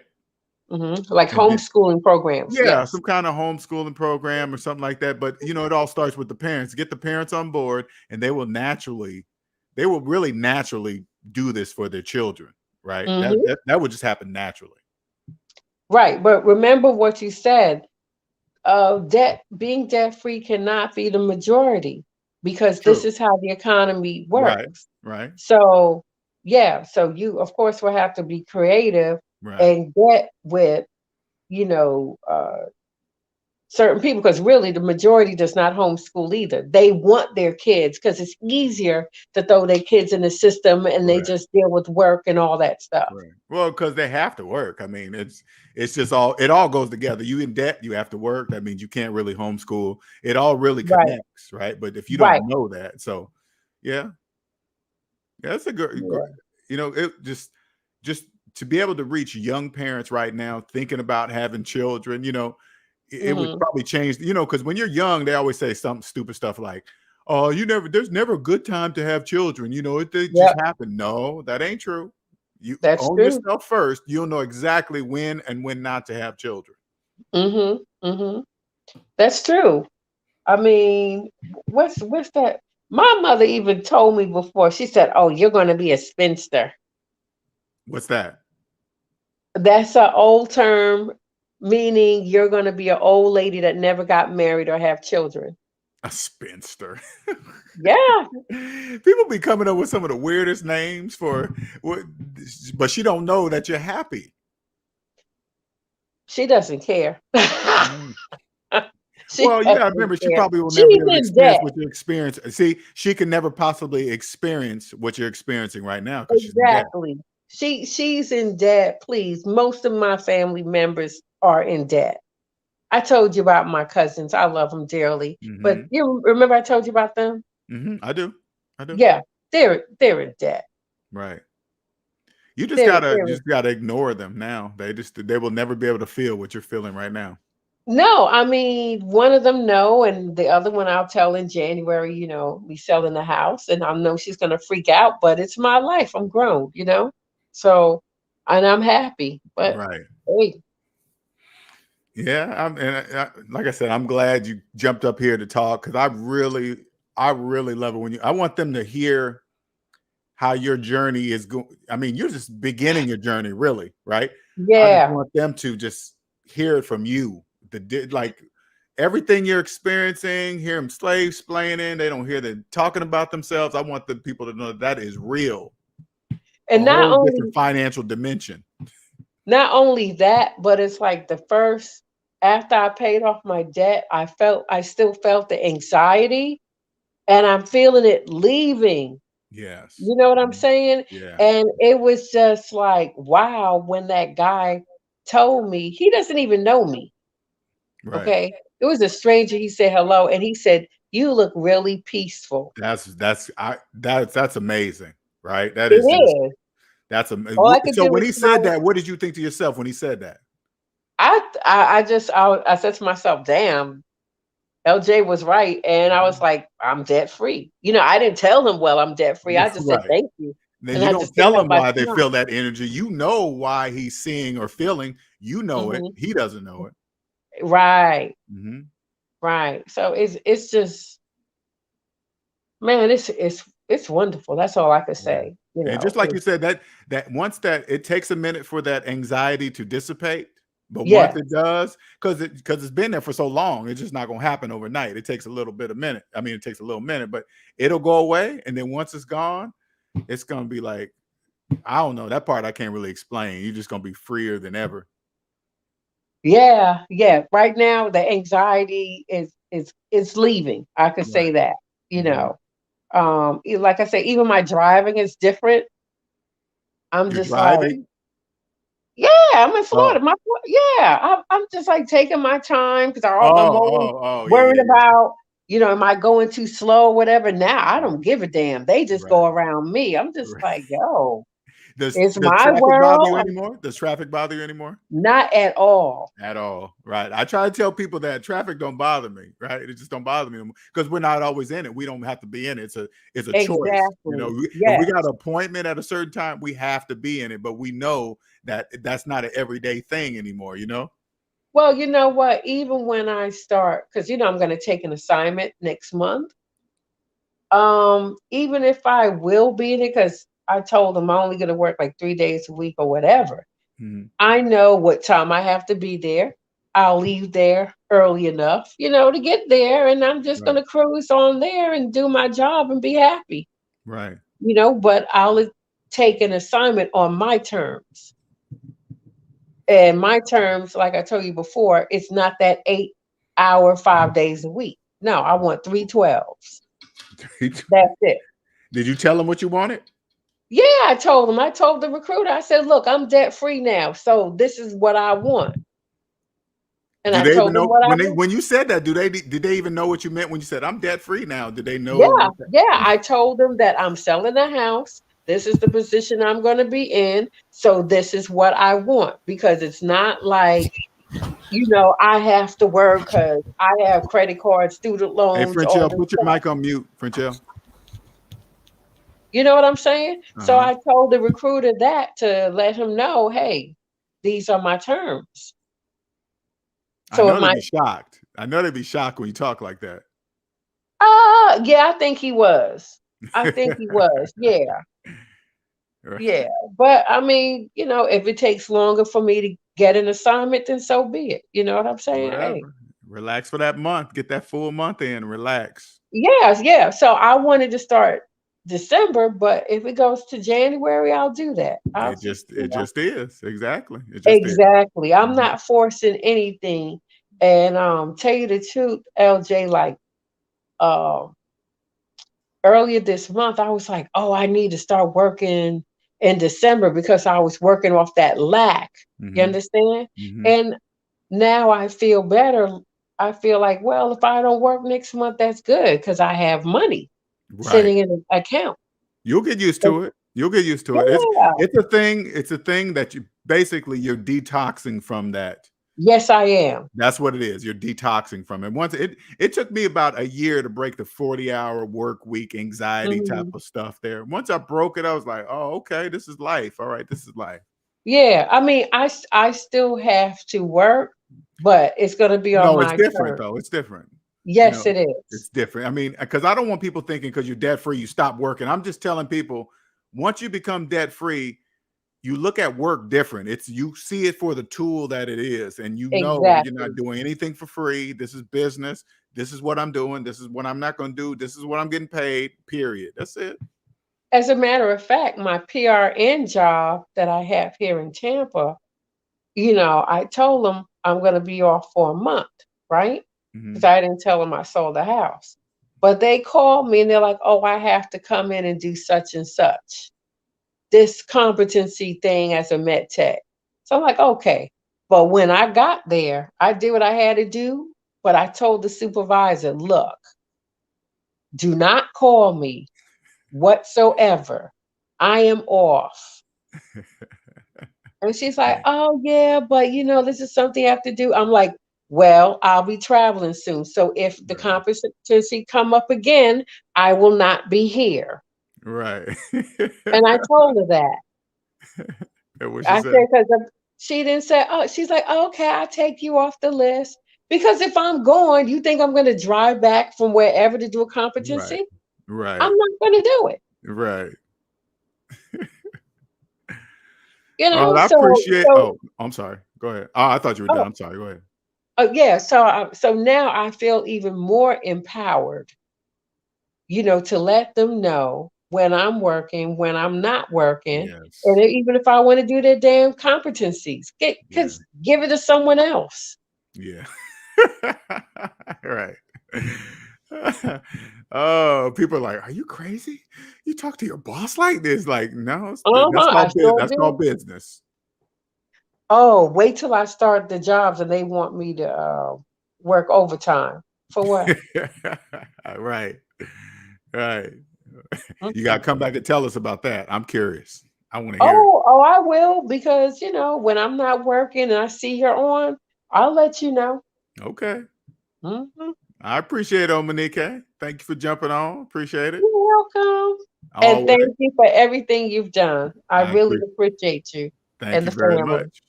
Passing on the gift. That's what I'm doing. Passing on the gift. Yes, you guys need to get with LJ. Make an appointment Thank you and very much. follow through with the plan. If he gives you a plan, you Right. have to follow through. Got to put in the work. Exactly. Yep. Because it's work. It is work. Because before I go, I want to make it clear that is for me, it was more than just selling the house. That was the last leg of my journey. Mhm. I still had to kill the credit cards, the student loans, all those other things that went with the house over the 15 years I had the house. Mm. So LJ helped me on this last part of the journey, which was for me to put it in my mind that I am not a homeowner Right. and that I was emotionally attached to a house that was dragging me down. Mhm. Okay, I'm done. I appreciate it, Monique. All No, right. that's important. Thank you very much. Welcome. Bye. All right. What's up, friend Chell? Hello. Hello. Can you hear me? Yeah, can you hear me? I can. What's going on? Oh, no, I was kind of sad that she left. I just wanted to tell Oh, her. oh, Yeah, maybe she's still there. Hey, come back up, Monique. Friend Chell I wanted to just talk wanted to you. I to didn't. tell. I Go just ahead. wanted to tell her I'm proud. I'm so proud of her. Like she. I don't even know if she knows how amazing she is. Like Wow. her story. Did we lose? You there? Like Oh, there you she's a bad bitch. Like go.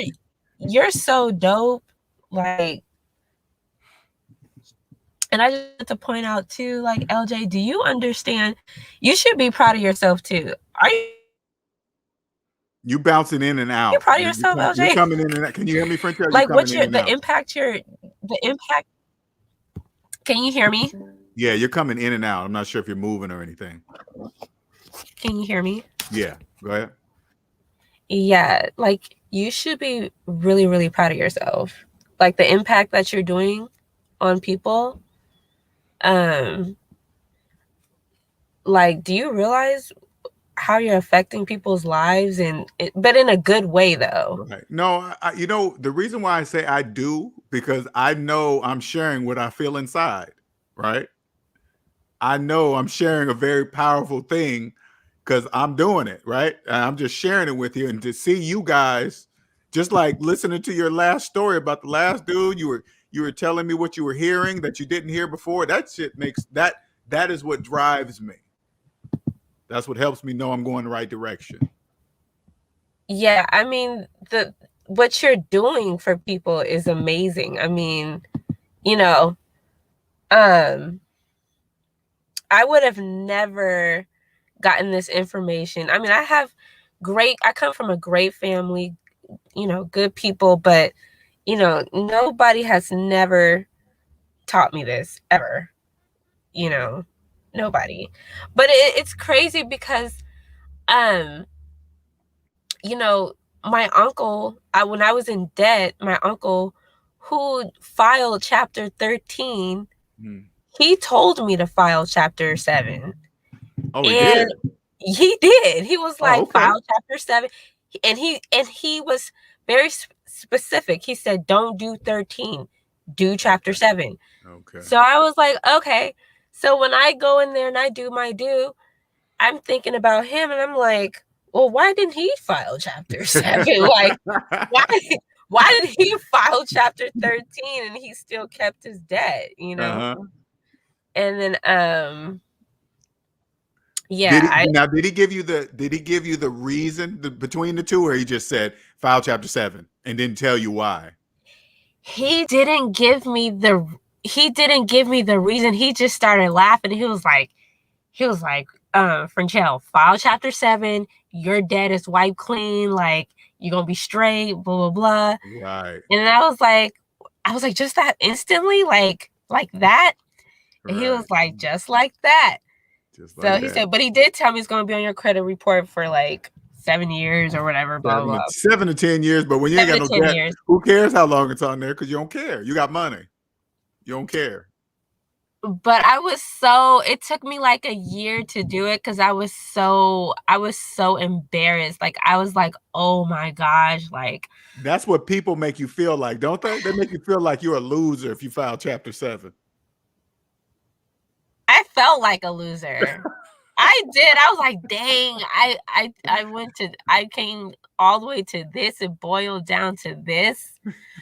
But then when all my checks were like to me, I didn't have to pay nothing, no debt collectors, no none. I was like, I'm proud of it. I'm like, sure, like, you know, yeah, I don't care. Right. I don't care. Right. So tell me this, Frenchelle, how old are you again? Remind me your age. I'm 30 now. 30. Now, but I've been listening to you since I was 28. Yeah. 2 years. Okay. All right. Cool. Now, what about the people around you in your age group? All right. Are you the only, like all your friends? Okay. Are you the only one that's debt free? Let me think about it. No, I'm not. I'm not the only one that's debt free. But like when they talk about, like, when my friends talk about, I have a girlfriend, she was talking about getting a Benz. She wanted a Mercedes Benz. Okay. And she wanted to finance it. Right. And I told her not to do it. Okay. And she got very upset, like very offended. And then I said, I said to her, as a friend, I'm not going to tell you nothing wrong. Like, you know, I said, listen, if you want to do that, that's your business. But as a friend, I advise you not to do it. Right. But if you want to go ahead and do that, go ahead. You know what I'm saying? Like, you know, I'll even roll with you. I'll even roll with you in it. Won't say a word. I don't, you know, and I don't take off my mask. But if it's like a girlfriend, like she was really a close girlfriend, she has a child. Oh. And I really, you know, she's out here with no papers. She doesn't have, she's an immigrant. I mean, not an immigrant. I guess she's from South Africa, but okay. You know, she don't really have you know, she's not here legally, you know. Right. So I advised her. I said, listen, I would advise you, you're not even here legally. Right. Don't do that. Finance fucking vehicles and right, you know, but because your age group is the target age group. That's why I say that. I just wonder what life would be like as a debt-free 30-year-old, you know, because you guys are the target. Your age group is the target right now to finance shit. No, my sister, she's done all type of financing. My sister, she financed her BBL, she financed her Benz. Like, is she older? She older, younger? She's younger. She's younger than I. Oh, wow. She's 26. But yeah, that our target, it's definitely, yeah, you're right. Mm-hmm. Yeah. You guys your age group is the target. And I just imagine you know, because at that age, I remember going out with friends and the first question everybody says, what do you do? What do you do? What do you do? Right. So they can throw out the title, and then somebody says, "Oh, he's an engineer. He must make." You know, it's all part of the program. Because I used to be 30. That's what I used to. But if I was a a debt-free 30-year-old going out, and I would hear them talk, and I'd be like, in my mind, I'd be like, oh, that don't mean nothing. Okay, Oh, I'm not even stressed. I'm not even right. like, I'm so LJ, like you gave us so much gems. Like, man, I just love this channel so much, to the point where I contribute my money every month. You know, I gotta bless you because you done blessed me. And Do you tell any of your friends about this channel? You tell any friends about the channel? I don't like telling people I don't like to, because people don't appreciate things. Like, right. When you find it, and people like I'll find it offensive if somebody like doesn't even listen, don't even listen. Like, I just be like, I keep you know what? You'll know when they're sacred ready. to me. You'll know when they're ready to offer them to say, check out this channel. You'll know. I mean, when it's they're like ready. it's sacred to me. Like, you know, it's just my personal me time. Like, I Right. feel like, you know, the people in here, or, you know, who's trying to be debt free and who are debt free, like, that's my own personal little family that I don't really want to, you know. So let me ask you this. Franchelle. So when you said in the text earlier, you said, hey, I'm dating somebody new, and he won't show me his credit report. He's not showing it to me. Where are you He's not going with that showing then? it. So did it sit? So the ball's back in your court. What you gonna do? It's hella irritating because I do like him. Like, maybe it's just lust. I think it's just maybe it's the physical attraction. Right. But it could be lust. Listen, it could be lust or not. I'm talking about from the debt perspective. Are you going to pursue it and say, okay, it's just going to be a lust thing? That's going to be it? Or are you going to, no, he has to show me his credit report first. Right. Like, and what if he doesn't? He hasn't showed it to me yet. But he said I don't have debt. Like, this is what he say though. But I was like, but I just showed you my credit. I just laid it out on the table. Like, we was at dinner and I was just like, I was like, oh, I'm checking on my phone, looking at it, like, trying to act like, you know, just some casual type situation. And I was like, oh, look, casually check my credit report. Nobody does that on a date, Franchelle. You just gave yourself. Oh, that's away. not. Oh, really? Oh, okay. So they don't normally do that on dates. I just showed it to him at the table. It was nice too. And he was looking at me like, this girl's so freaking saucy. He was looking at me like, oh, she's different. Like, she different. You know, I was looking good. I had my heels. I had my makeup. I was like, oh, you know, I said, oh, babe, here's my look at my credit report. I was like, all zeros. I'm in no debt.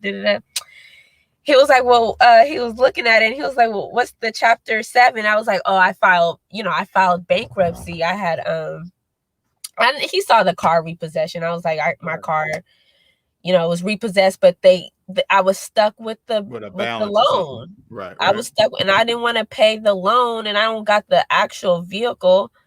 So, you know, I filed chapter. I told him that. It was so embarrassing. But I told him, I was like, you know what? It ain't a big deal once you get out. It ain't a big deal. Whatever. I just owned it. I was just like, whatever.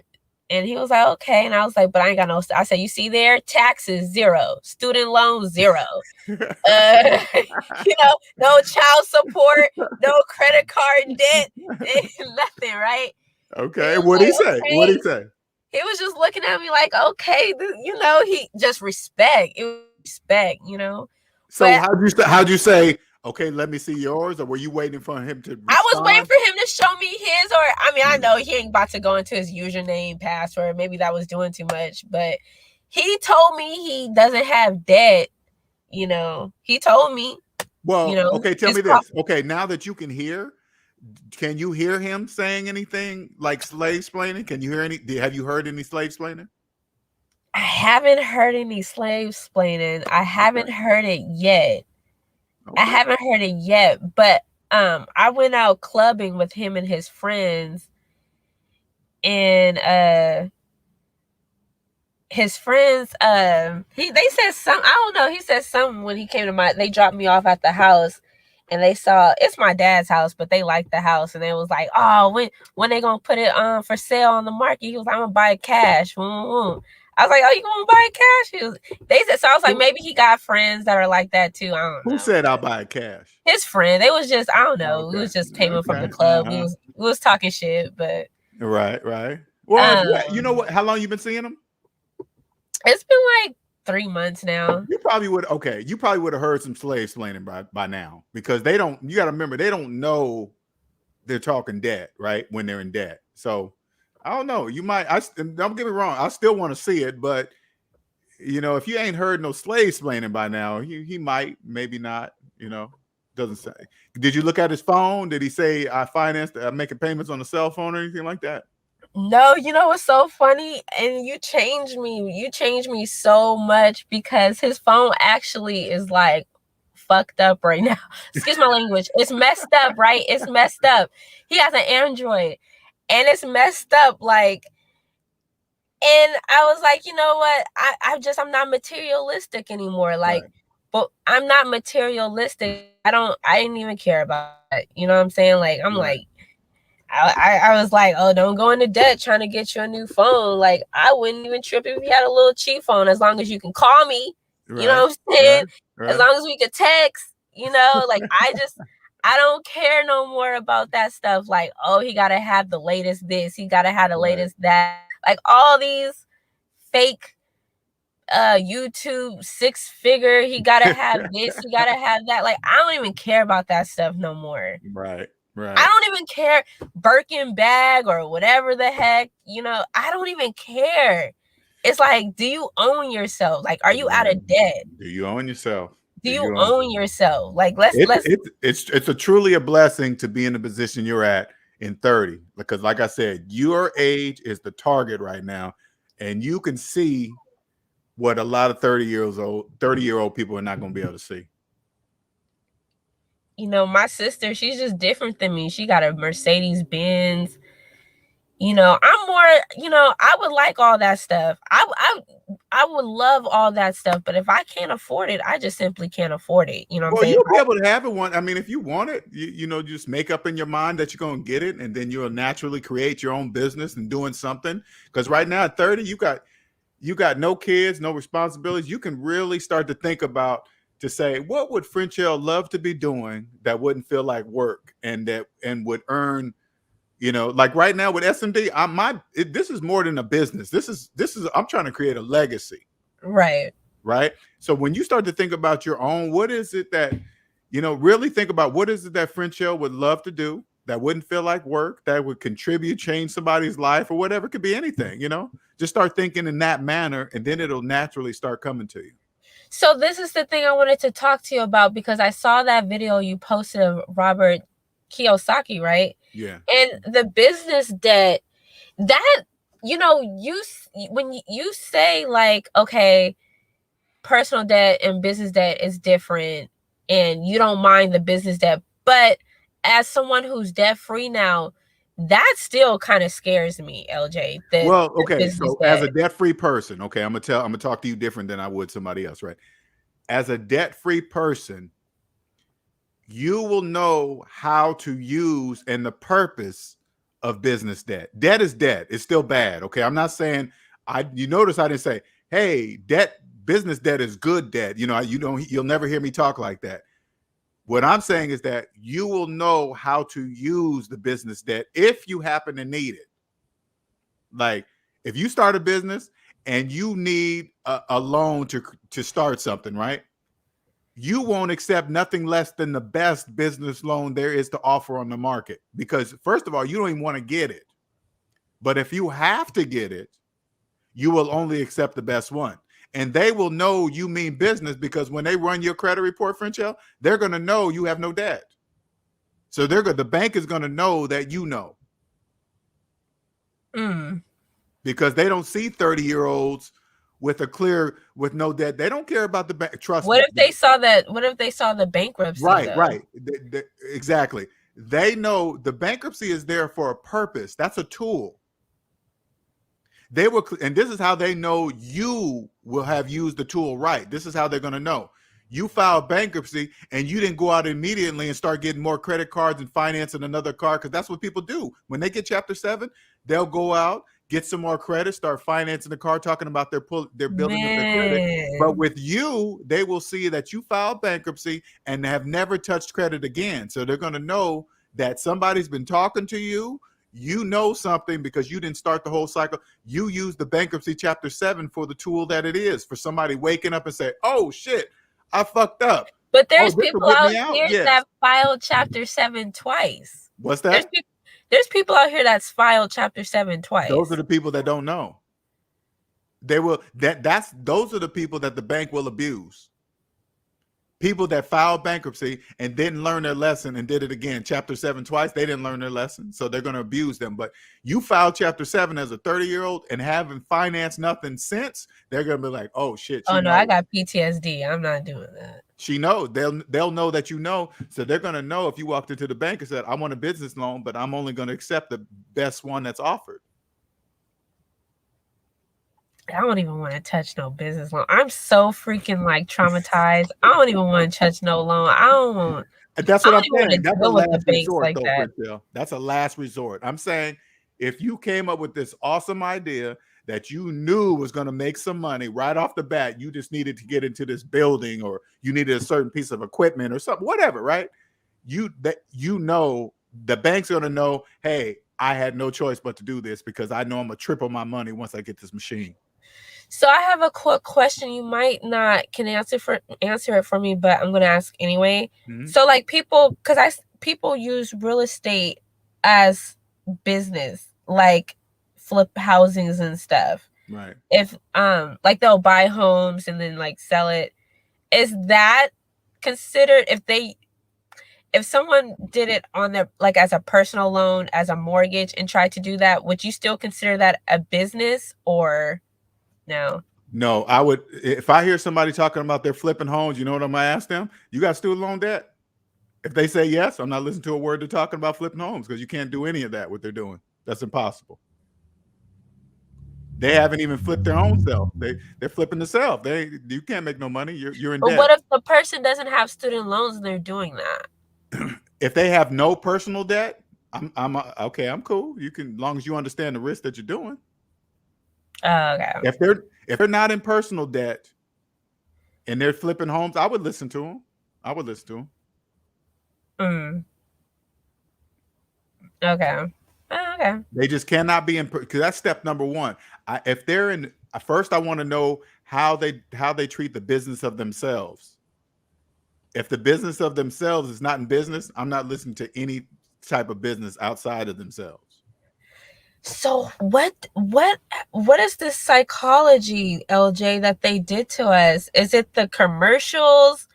What is it that they have made people to believe into this capitalistic system, like the credit cards? They made them forget about negative car numbers. loans.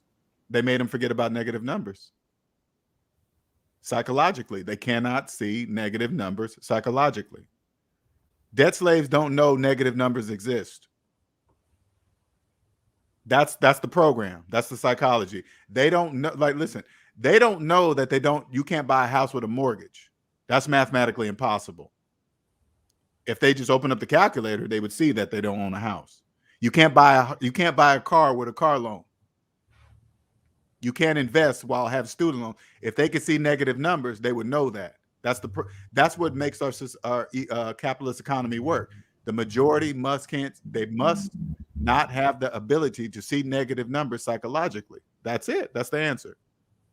I mean, it's just crazy. Like I know people who are in like, that's why I'm looking at Amanike. Like she's amazing. Like her story, that's a testimony, because I know elders who's in their 70s, still paying a mortgage.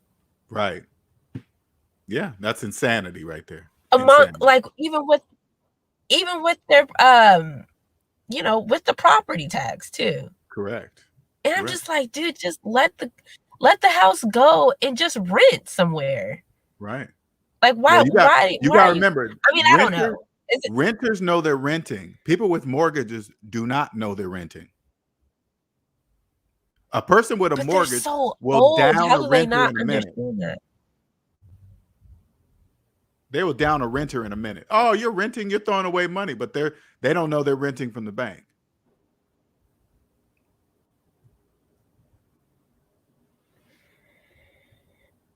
You That's there? crazy. Oh, okay.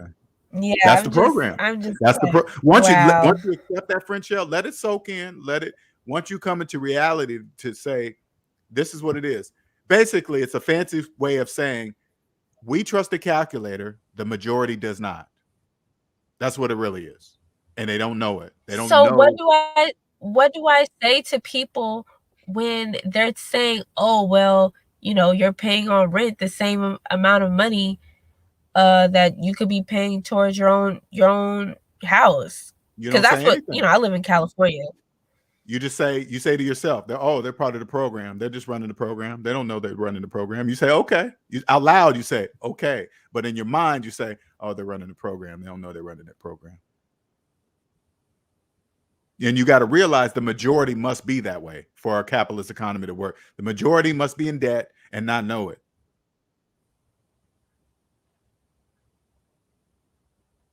You don't argue with debt slaves ever. That says more about I you if you catch yourself arguing with know. a debt slave. It says more about you.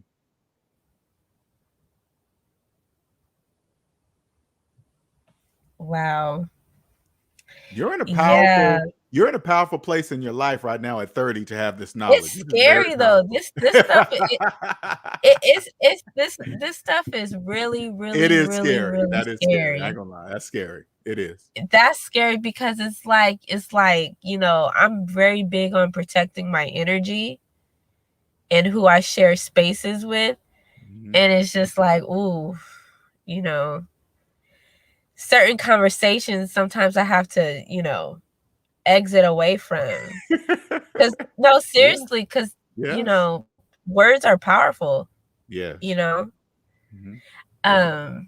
You're But right. You do that, walk you know, away. Don't let anything disturb your energy. You're right. Walk away. walk away. Walk And away. it's just like I'm around it so much. I just thought it was normal, you know, having a mortgage, financing a vehicle, you know, having credit cards. It is around me, LJ, every single day Yeah. with the people I love, my family, my friends. And Right. it's like, I just thought it was normal. I Right. just thought it was normal. I saw my older cousin finance her little Honda, and I was like, oh, I'm going to finance me a Camry. And I financed me a Camry and got it repossessed, you know? And Yeah. I even thought getting it repossessed was normal, you know, because it happens. It happened. I mean, Oh God damn! You thought why? repossessions were normal? Well, because people, it happens. It happened to people. It happens only to debt slaves. That's what it happens to. If you can't afford it, just, you know. But when I got my car repossessed, I did that purposely, because I knew I couldn't handle the car, Right. and That's a my big uncle step told me too. That was big. That's big. Just letting it go. That's big. just letting it go. Yeah. I was just like, you know what, I'm gonna just let them have this car, and then, you know, I'm just gonna follow the Chapter 7 and just, Right. I don't want to be stuck with the loan. And You did it perfectly. But you that know, was just, you'll get stronger because, like I said, your age is the target. So you're going to slowly start building up a resistance, building up an acceptance, right? Because you're going to realize it doesn't matter if it's family or friends; all of them are caught in the debt matrix, and there's nothing you can do about it. They have to help themselves. I mean, but there's elders in my family. Well, You know what I'm saying? Math has nothing to do with age. That's why I thought it was normal. That's why I thought having a mortgage was normal, because I Right. saw my elders, my grandmother, who I love so much, like she's a sweetheart. But I see her, you know, talking about making sure she have, you know, doing the finances for the mortgage for the month. I'm like, mortgage? Like, Right. y'all look like y'all damn near about to die. Right. A Right. mortgage? You A know, but I mortgage. just thought it was normal. Right. Normally, that was the normal that's the normal program. I thought it was normal. I just thought all of this is normal. This is just what we have to do. And then when I went to your channel and you explained that this is not normal, LJ, you don't even understand what you're doing. You're helping a lot of people. You know You're what I'm excited helping for you people. about? I'm excited to the day you learn when you see taxes are your friends, the day you realize taxes help you build wealth and taxes are good, you don't have to be scared of taxes, IRS agents, all that stuff. That's all the program. You don't have to be scared. You just gotta Oh, follow the rules. that's what I wanted to ask you about. Because I thought about you because Biden has said to Jeff Bezos he needs to share his wealth, and Jeff Bezos told Biden he needed to stay out of his business or something like that. Right. Like he needed to share more of his wealth, and I wanted to know what you thought about that. He's obviously talking Oh about no, business. not Biden. It was Bernie Sanders. Sanders said that to Jeff Bezos. Oh, well, who cares? It doesn't matter what he says. It doesn't. Who cares what he thinks it says? They're always saying like they need to tax the rich more. Well, that's a program, right? Because if say like you're a billionaire with $1 billion company, okay, right? And they say we need to tax the rich. If they decide to tax you, guess where you're going to pass those taxes to? Back to them through your product. That's why when you hear taxes, when you're in debt, taxes sound like very bad thing. When they tax the rich, I'm sure the rich are just laughing. What are you talking about? If they tax us, it's going to you. It's not going to me. I'm not paying it. It's going because they don't really understand time is the most valuable thing on earth because debt slaves work hour for hour salary. So their time is based on their physical being there somewhere. When you are making money and your money's making you money, you don't use any of the time in your life. So if I'm rich and they tax me, I'm just going to increase the price of my product and then they're going to pay it, not me. True. Oh, that's true. So when they say tax the rich, you're like, okay, well, whatever. That's so true. Yeah. You'll understand that taxes will help you build wealth. You don't have to be scared of them. You know? Just do your math right. And the IRS clearly states the rules on their website. Hey, you start this business, this is what you got to pay. You got to give it this time, blah, blah, blah. Okay, whatever. Here, take it. But my thing is for the people who are like, for us regular, us majority regular people, why are we complaining about taxes when we're financing stuff? Like, I don't understand. Because they don't know they're financing stuff. Like, how are we complaining about taxes when you're getting a car loan? If I'm complaining about, taxes or whatever, I'm not going to, well, now that I'm debt free, I'm not going to go out and get a car loan or, it's just risky. Because what you're saying, they don't know. Like what you're saying right now, they don't know that. Like once you let it soak in, Frenchelle, what you're saying right now, even though you're saying it out loud, they can't hear what you're saying. What do you mean? What's wrong with financing a car? What do you mean? What do you mean taxes and finance? They don't know that they're when they finance a car, they don't know that they're financing the taxes too. They already hate paying taxes and they're financing them. They don't know that. That's why they think taxes are bad. But once you get out of debt, you're like, oh, taxes can help you build wealth. Yes, they're not against you. They're for you. Once you experience that, you're going to be like, oh, damn. I didn't see this. People in debt can't save money on taxes, so they can never see it because they're in debt.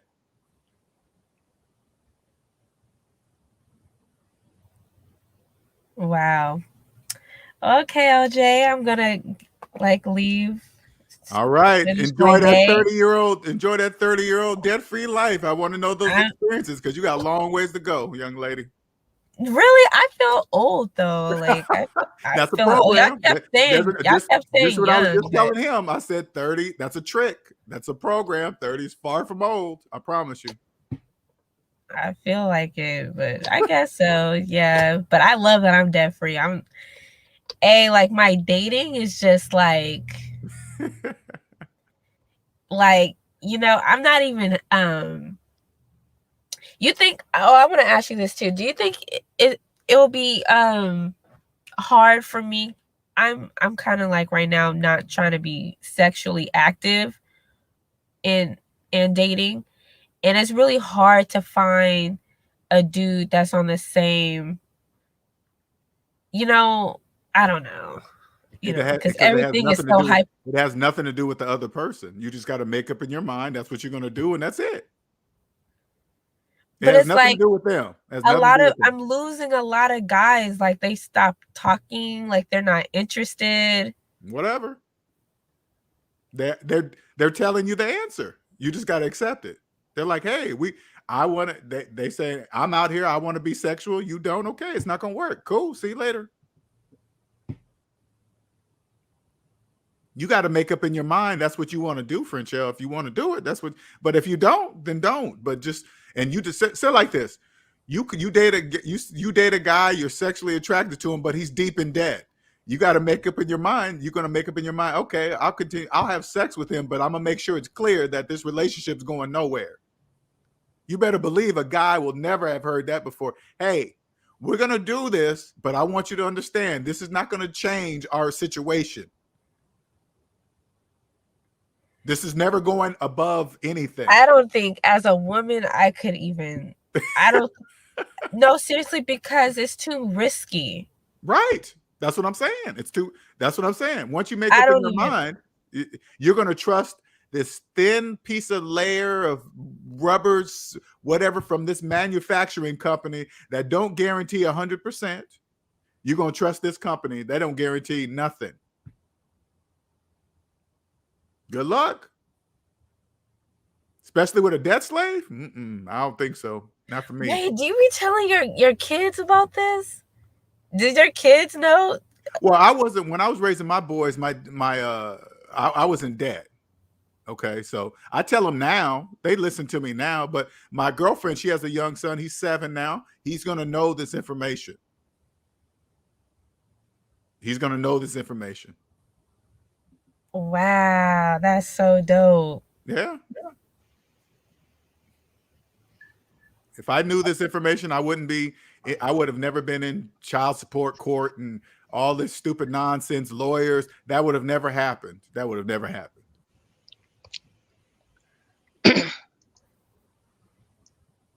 I see you have some more people coming in. Well, I didn't know if they wanted to talk to you. Usually sometimes they'll jump up. I don't Right. know. So I Rainy just. woman, you try to talk to Frenchelle? I sure am. Okay. Hello.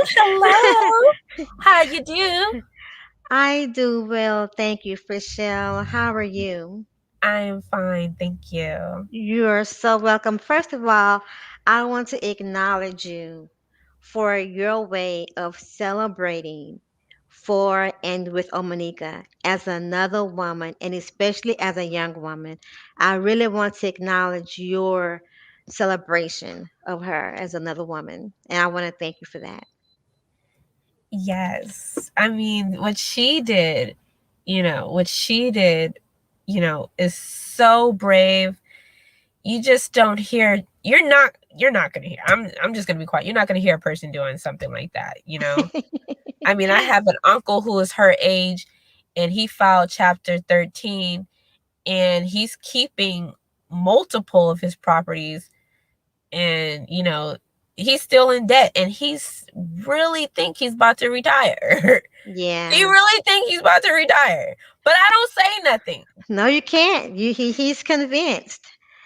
I also wanted to celebrate you for what you did in getting yourself out of debt and being where you are. So I want to acknowledge and celebrate you as well. Thank you. You are absolutely welcome.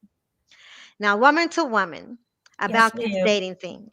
Yes, ma'am. Listen, I know when it looks like everything around you is super sexual, hypersexual, and as they say, quote unquote, the hoes are winning, right? They And like winning. you have to, that's what you got to do, in order to get someone's attention and this, that, or whatever. I want to tell you that that is not the truth. Now, I will say this, that is a majority because that is the secular world, okay? And I have grown to understand that the secular world will be the secular world, and you expect the secular world to do secular things. Expect the average people to do what average people do. Expect the majority to do what the majority of people do. And don't expect anything any less. You're deciding to do the opposite of what the majority do. You're deciding to go down a road that is narrow, more narrow than the others. I'm just done. I'm just done with No, that no, life. don't. Oh, you're done with that life? Yes. So great. Now, don't compare the decision that you made now in this path to the other path because they do not compare. And you cannot compete where you cannot compare. So for the men where you say, well, it seemed like, a lot of guys are losing interest, I'm losing friends, whatever. They're like someone said in the chat, they're just weeding themselves out. Don't even think of it as a loss. Think of it as a gain. It could be different. It could be them hanging around to try to persuade you to do what it is that you have decided that you don't want to do. So be grateful that they have moved on instead of choosing to stay around and play with you. Be grateful, okay? Yes, ma'am. Celebrate that. Secondly, honestly, you will be surprised, and I do mean surprised because you don't really expect it. But you will be surprised how many men would actually respect you when they see you not just saying this, but actually sticking to it, setting up appropriate boundaries, meaning you do not straddle the fence. You do not put yourself in a position that is compromising and vulnerable in any type of manner. You must have strict boundaries and at the same time be fun. But what if I'm boring? Right. That's what I'm saying. What if I come off as boring? No, but Like, if you come off as boring, it's because you are presenting boring and you feel boring to yourself. But you do not have to be that way. You can still be and have fun. But it's up to you to bring that to the table, not them. Very It's well up to said. you. That's very well said, Rainy Woman. Very well.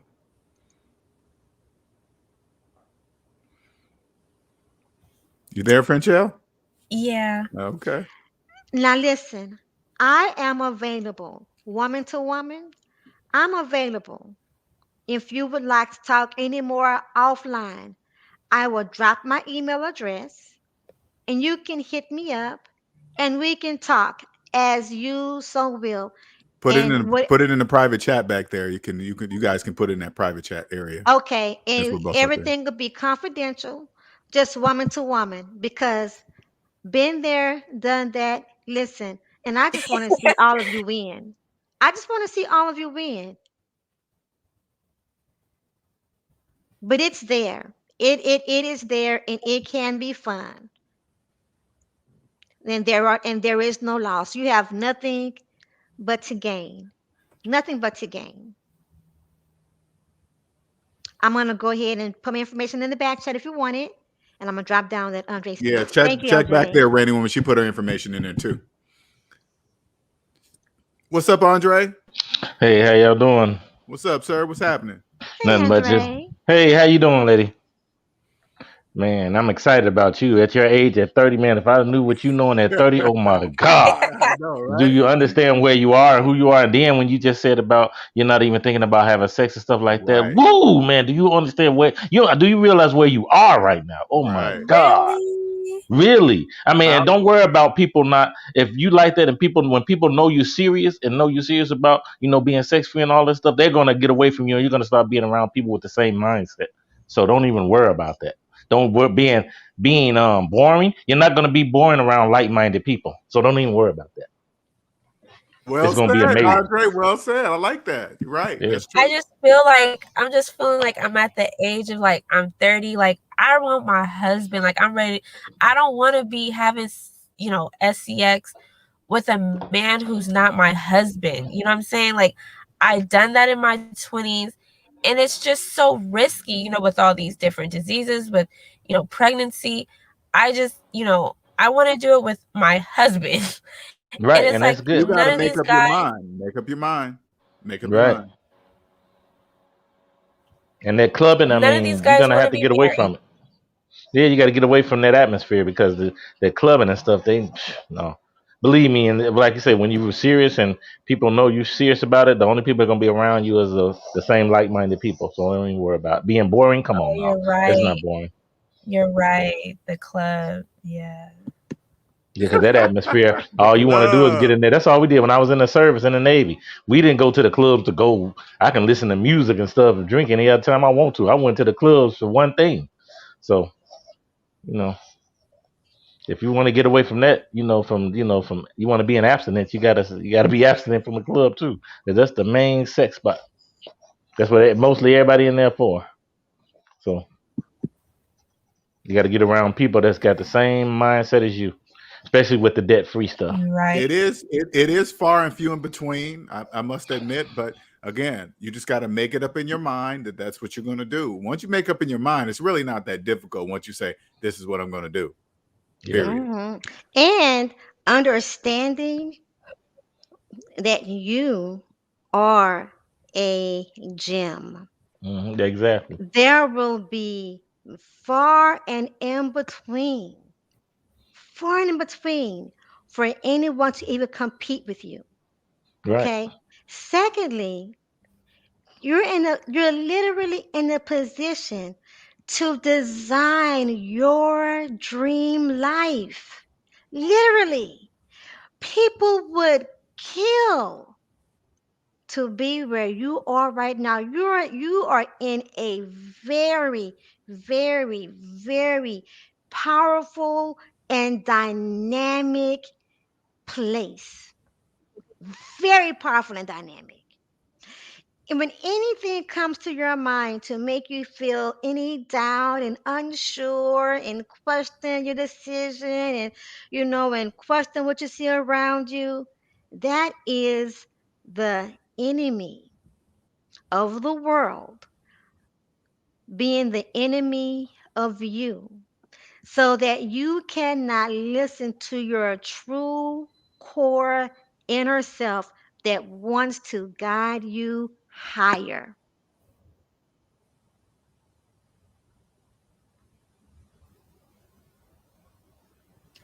Yes, ma'am.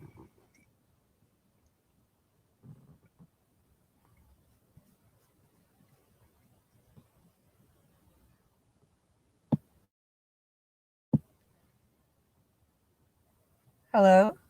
Yeah, I know. Everybody got quiet for a second there. Y'all have a whole team.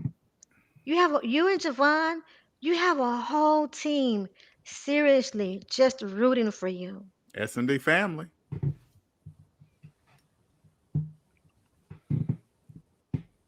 All right, well, we're going to wrap this up. It's 3 hours. Frenchie, I hope you got some good information. I did. Good. Thank you guys Good. so much. I needed that, like, really. I really did. That's why I created this space, honestly, Frenchie. That's why, so you can come here and be able to hear the truth, be the truth, and just basically be yourself and be proud of being yourself. Period. No matter what anybody says, period. So Well, thank Well, you guys. thank Thank you. you for talking to me. Thank you, LJ. Thank you, You're Andre. absolutely Thank you, welcome. Waiting Woman. No, you're welcome.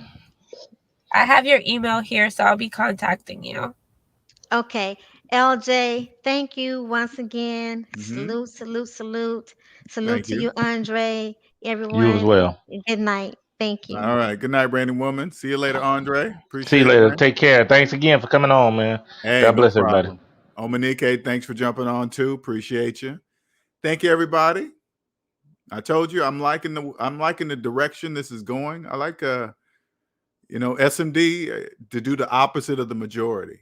That's what we're about. The opposite. Don't worry about what the majority are doing. It doesn't matter what debt slaves are doing, what they're saying, what they think is fun, if they believe they own stuff. All they're doing is they're living the American dream. They don't know they have to be asleep to dream. Everybody knows that. Hey, when do you dream? When you're asleep. So when they buy a house with the American dream with a mortgage, they're asleep because you can't buy a house with a mortgage. You got to be sleeping. They're mathematically sleeping. That's how it is. That's a t-shirt. Oh, I like that. You're right, Omanike. Opposite of the majority. You're right. That is a good t-shirt. Opposite of the majority. All right, you guys. Thank you, everybody. Thank you, Rainy Woman, for jumping on here. I appreciate you. Omanike, more women. I like the women jumping in and giving the woman perspective because I'm not a woman. Of course, women ain't gonna listen to me because I'm not a woman. But if more women jump up here, and it doesn't matter the age because math has no age. You know, you're not gonna say, hey, 1 + 1 = 2. Oh, you only know that because you're 20. You know, that just sounds dumb, right? Same thing with any mathematical equation, right? I love it, man. And like I said before, when I feel something pointing me, and I call it the universe, pointing me in a particular direction, I just take what I see out in the environment. I see a lot of this stuff going on, and I just do the opposite. This is advice for you guys, other SMD family members. You find something that the majority are doing, you just do the opposites of it and create something from it. And the goal is this, to change somebody's life. That's the goal. When you hear somebody say, oh my God, you changed my life, right there should tell you that you're going in the right direction. Why? Because you just changed somebody's life. Nobody accidentally comes up to a person and says, hey, you changed my life. Oops, I didn't mean to say that. You know, that doesn't happen. Oh, I'm sorry. I didn't mean to say you changed my life. I mean, thank you for changing my tire. See, that doesn't happen. The people of the lives you change will tell you that you're going in the right direction because they're telling you that you changed their life. That's how it works. Okay. All right, everybody. Thank you, Sal's, as always. I'm 52 next month. Omaneke, I'll be 52 next month. December 16th, I'll be 52. Unbelievable. Unbelievable. And for the guys out there, I'm just telling you, 50 can look anything you want. You can still have a six-pack at 50. You still can have the V. You can have all that. What TV showing you and your friends showing you, that's not true. You don't have to do any of that. You can make your body look the way you want it to look. I can promise you that. Promise you that. All right? All right, you guys have a wonderful, wonderful evening, Friday night, and I will see you guys all on Sunday, okay? All right, have a good night.